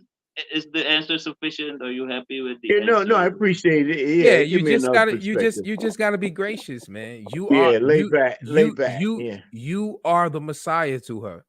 You are Right. the pastor to her. You're the shepherd. You're her master. Mhm. You're her Lord. You have Right? to bring her All of those are biblical terms for husband, right? Yeah. Nourish. Right. Sarah called him. Yeah. Right. So you have to extend grace. Mercy. Right. Grace. Right. So you gotta have forbearance. You gotta be patient. You know, Yeah. ain't that don't we talk about that with our conversations? You know what I'm saying? Yeah. Yeah, you gotta be Lay patient, back. man. Let So me yeah, lay It's not back. always fun. I understand, but that's the way. Yeah, because it on the flip side of it, you're the one that's growing as well through the Right. process. It's not just her going through a process. Moses was going through a process too in Right. the He was 40 there the years, 40 years. Yeah, he was there. and he was the shepherd. Right. He was there. And he actually had to be pissed off at the children of Israel because he didn't do anything wrong, but he had to stay there the 40 years. Yeah, But he was he praying, didn't do anything. and he was praying for those boogers too, because y'all was Yeah. about to start over. He was about to do what you Yeah. was talking about doing. He about to start over. Look, Yeah. I'm Well, what I Yeah. would like I'm a to, what would be smoke nice, these. what would be Yeah. nice if she was like, her mother, Sarah, and bring me a woman. That would all it would all work out Hey, at that we point. all But want it don't look like virgin. that's gonna happen. Yeah.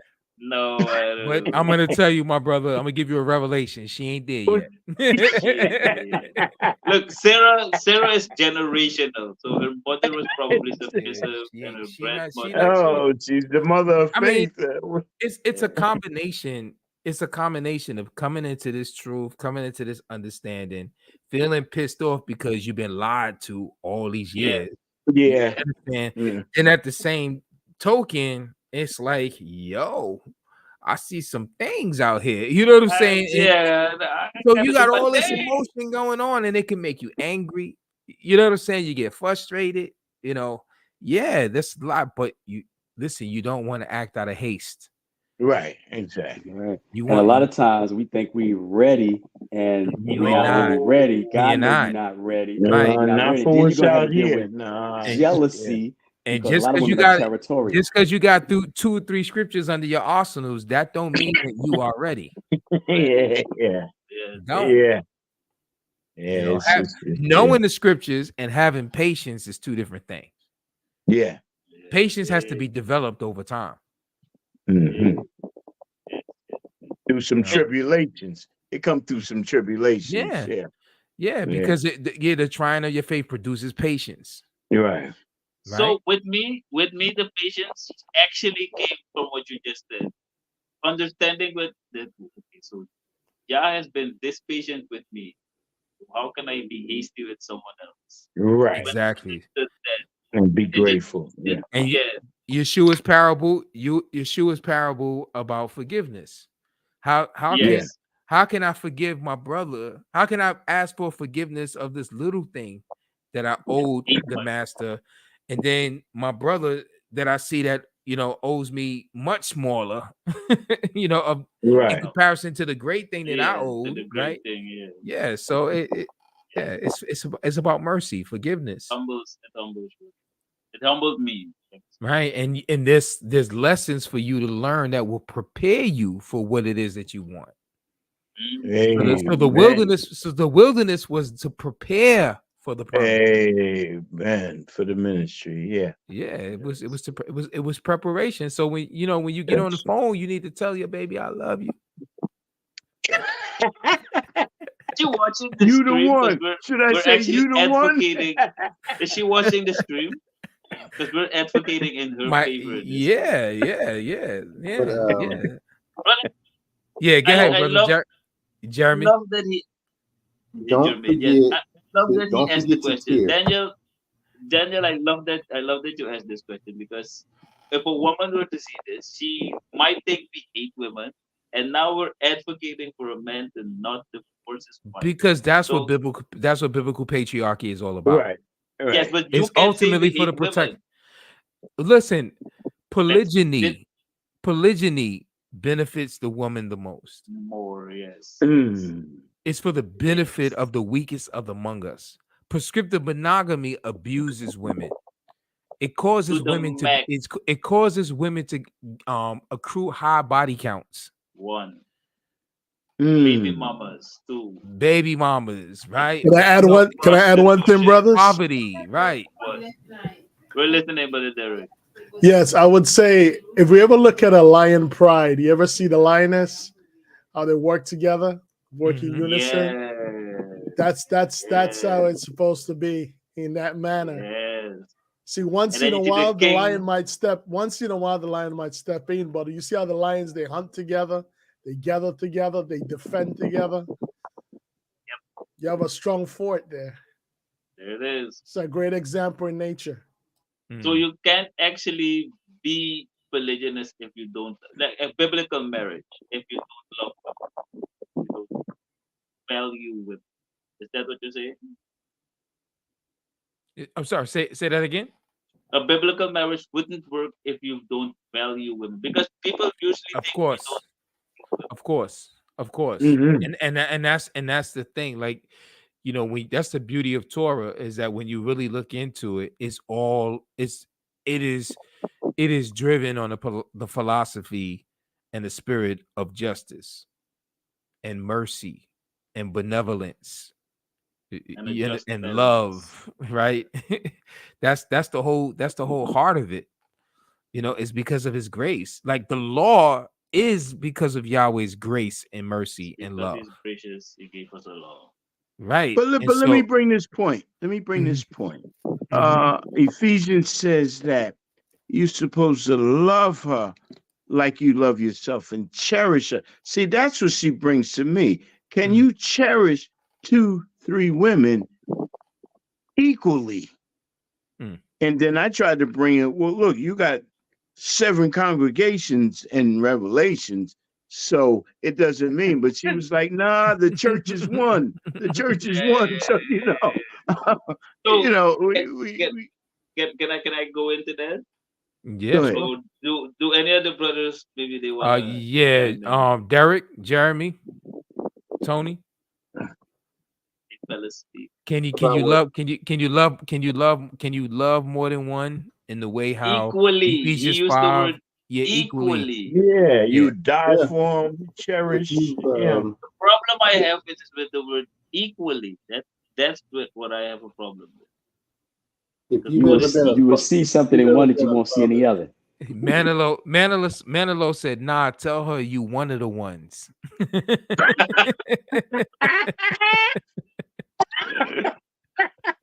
So if his house wasn't in chaos now, definitely after saying something like that, oh yeah. And brother Larry says, I can remember in my 20s when I moved in my first neighborhood, I washed my broken BMW because I couldn't afford it. Foolish. Then I covered it up and got a new ride. I got rid of it. It's a still car. It's still a car. It's still a car. It's still his car. Yeah.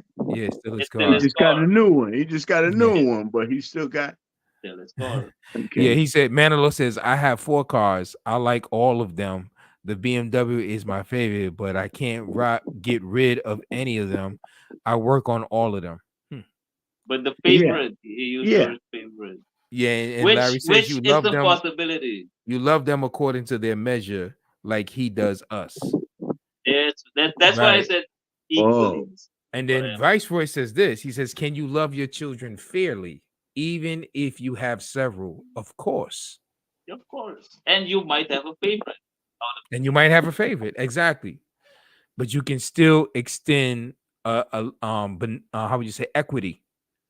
Equity, now that's the word. That's the equity. biblical word. Equity. It's even in Proverbs. It's a legal term. Equity. It's a legal term. The Bible is not an equal book. It's not a book of equality. It doesn't fit. It just does Right. not fit. Even Yeah, Yeshua, he gave 10 actually, talents, 5 talents, 1 talent. actually, equal is a feminist term. Yes. There you go again. Doesn't work.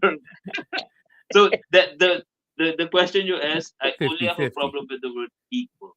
If you Mhm. release Right. that, if you remove that, can you love all your women? Yes. Yeah. That's it. Yeah. Yeah. Equally, Yeah. no. It's Yeah. impossible. Yeah. Because if So the one needs a car and the other one needs new shoes, what do? Do you get both cars and shoes? No. You buy shoes for the one, cars for the other, as right. necessary. Right. All right. So what are we saying here, fellas? We don't went over the 3-hour mark. Oh, yeah. There we go. 3 hours and 13 minutes. So what are we saying here? Based on the question, based on the topic, monogamy, how forced men to prescriptive cheat. monogamy leads men to be sneaking out, and I think the main question to that is, does prescriptive monogamy lead? Does prescriptive monogamy lead men to cheat, and if so, why? It gives them the only option is cheating. Right. Let's say it Yeah. like that. Yeah. I mean, it definitely creates prescriptive. When you think of prescriptive monogamy, you're thinking of the policy. The policy creates these pressures in the culture. And because of those pressures in the culture and the conditioning that has been reared in the man, right? Because he's been reared with the idea that it's wrong. Like he's been told all his life that it's wrong, right? So is his internal conditioning, and then you have all these external conditionings and pressures that exist within inside the culture. So what is the logical conclusion that he comes up with? Well, I'm gonna be like the man. I'm gonna be like the man in the thumbnail of this stream, right? Is she gone? Is she gone? Oh yeah, I could. Right, Bam. right. So, but I gotta say something. I have to thank Yeshua. I have to thank the Lord Himself, because what we're doing here, the 6 men on the panel. Okay, I don't like to toot my own horn, but we're here, and the men in the chat, the people watching this. What we are actually saying is the game is rigged, so we're switching up. We're just not gonna play it. We're gonna play the Lord's game. Let's say like that. So we're not even participating in this cheating game. We're switching it up. The rules don't work. We're gonna work with Yah's rules. Do you get my point? That's what we are actually doing. We're telling the woman, this one man, one woman thing doesn't. We're gonna do what Yah said. You're gonna follow me or not. So we're not even participating in this.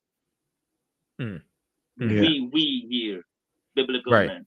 Right. We're not even participating. Biblically, yeah. Right. Because it's a lose-lose situation. If you participate, it's lose. You cheat, you're screwed. You don't cheat, you're weak. It doesn't work. Yeah. Okay. So, can I say this? It's cheating. Yeah. It's cheating if you accept prescriptive monogamy. It's not cheating if you accept biblical polygyny. Right, because if you accept biblical polygyny, as Brother Derek would say, you're gonna be truthful about it, and you're gonna be upfront. You're gonna be willing to take the backlash, right? You know. Yeah, I like this. Viceroy says, "Can you love your children fairly, even if you have several?" Of course, right? And then Bazaway says, "Yes." Psalms 51:5-15. That's the passage that says that David was born and shaped with iniquity. He says, "We are and was a bunch of SOBs, sons of bitches." Talking about David's mom. Yeah, so to end with that. Yeah, and Viceroy says fire to what you said, Rapperholic. Yeah, so we just switch the game. Right. I'm not the losing. Right. So what do we say? Do we agree that prescriptive monogamy influences men to cheat? If you subscribe to it, yes. If you subscribe to it, if you subscribe to it, right? If you buy into it, exactly. Right. Okay, you, Brother Derek, Jeremy, Tony. I would say that I would agree with the panel on that. I would say that if you go to the pharmacy and you pick up a prescription that you don't need, you're just gonna just damage your body and just make it more toxic than what it is already. Yeah, absolutely. So just stay away from the pharmacy if you don't need it. Right. Exactly. Go natural. Eat your vegetable. Homeopathic. So true. And it's Be crazy. alkaline your body. Exactly. Because the crazy thing 9.5. is, wow, that's a very good analogy. Good analogy. That is really a big problem. Yes, culturally. Yeah, the pharmaceuticals. So they let you believe you're sick, and then they hand you the prescription, but you're healthy. What do you do? Yeah, what do you do? What do you do? Yeah. Well, I definitely enjoyed this. Wait, Brother Tony, he didn't say anything. Yeah, Tony, yeah. Yes, I agree 100%. That it influences men to sneak out, right? So it's a bad policy, man. It's a bad doctrine for sure. Yeah, it's like it's influenced by demons. Huh? Brother Jeremy, you still there? No. Yeah, Jeremy said something, right? Jeremy responded, right? Right, Jeremy? No, I was waiting for all the chatter to die down. Oh, okay. That is not good. But yes, I agree. And I'll say this. If you got chocolate ice cream at home, but you want some vanilla, you're going to go out and get vanilla, right? Yeah, it's true. It's true. You just tell your woman, look, I'm going to need a scoop. But you know, I don't know if that vanilla is a good choice, though. But some men have diet until you try it, Brother Daniel.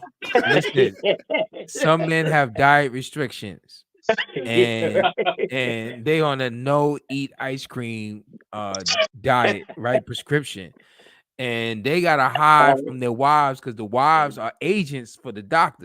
Right? So what you can do, you can give her a sleeping pill and then you dash. That could work. You gotta wait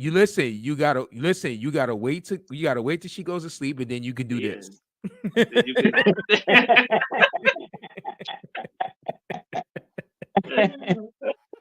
Once she's asleep, you can do that. Okay. You're home free, but she's tracking your phone though, so she don't even. She sleep, but she sleeps. She can sleep. She can see it if she.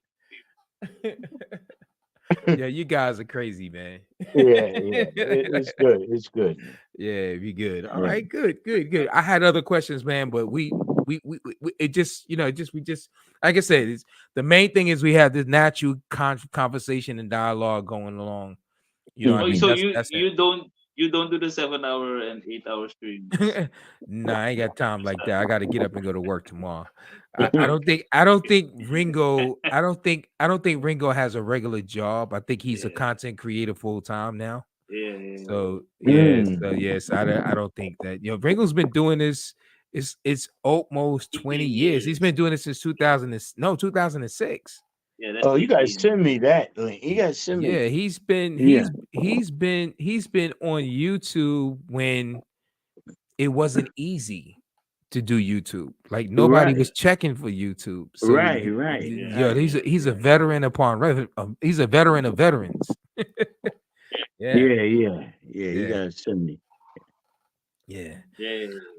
All right, so Brother Barry, Larry says this is big. Yeah, man, it's gonna be even bigger, brother. You come on this panel, man. We need you to get back up on this panel, man. We miss you, man. So come on back on the panel, man. Come home. Come home, man. Come home, man. Come home. Yeah. So final words, fellas. Final words, Brother Jeremy.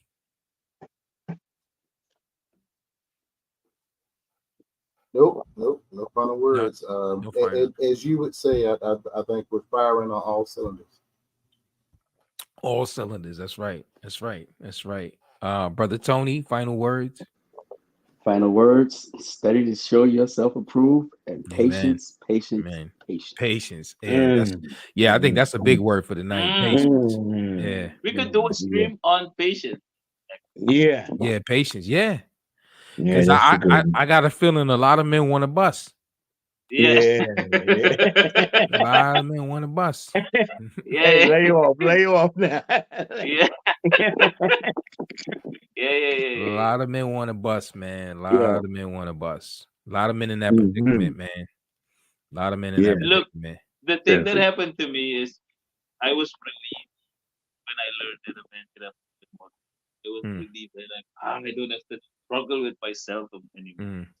And then it was jumping up in the air. So I had the stages jumping up. There was an endless. Yeah, doesn't say how far, how many you can have. There was an endless amount. And then I calmed down. I was like, wait a minute, but there is responsibility that comes with it. It's not just a bunch of women. Yes. Why? You know?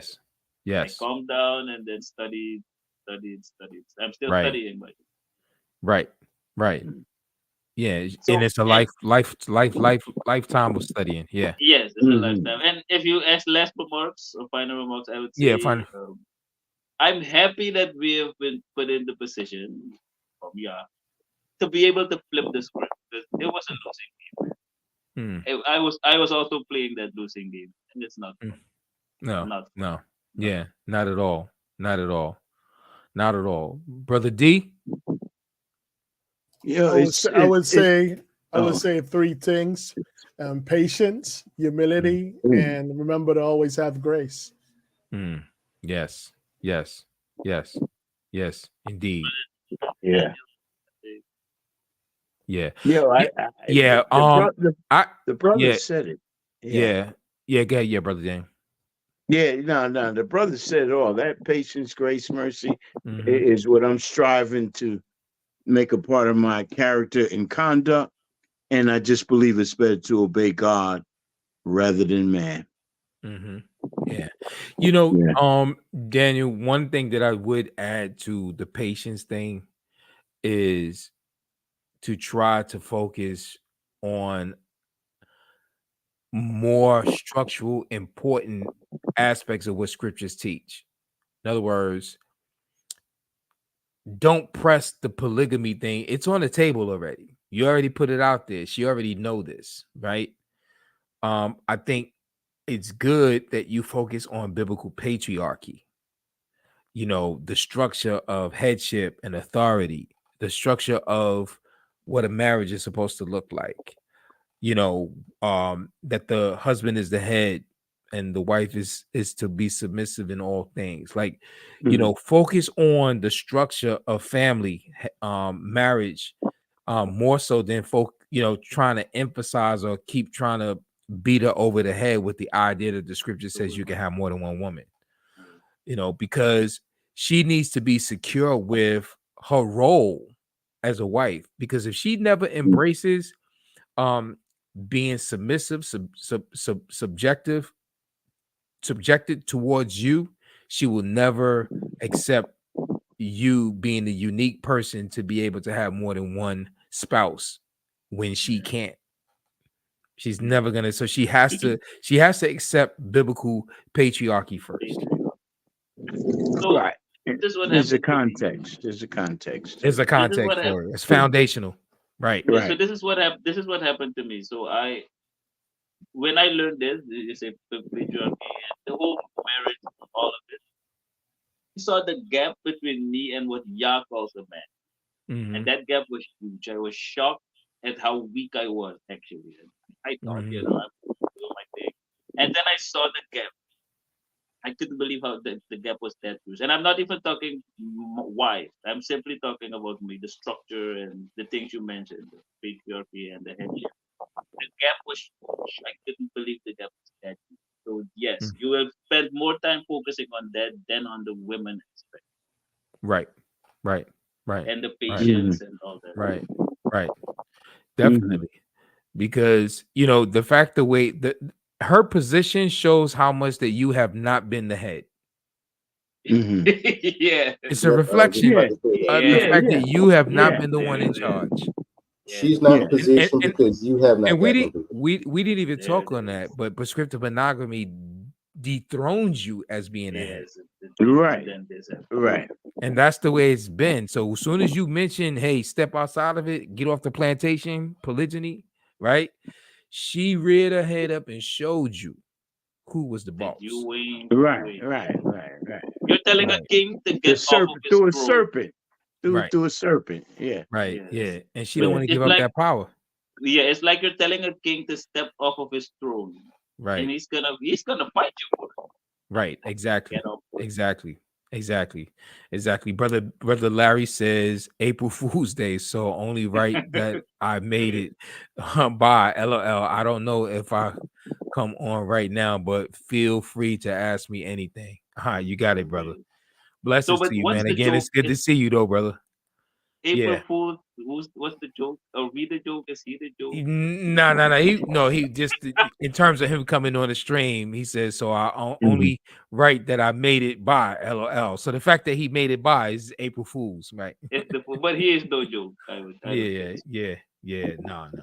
He's definitely not a joke, man. You beloved over here, man. Oh, did he give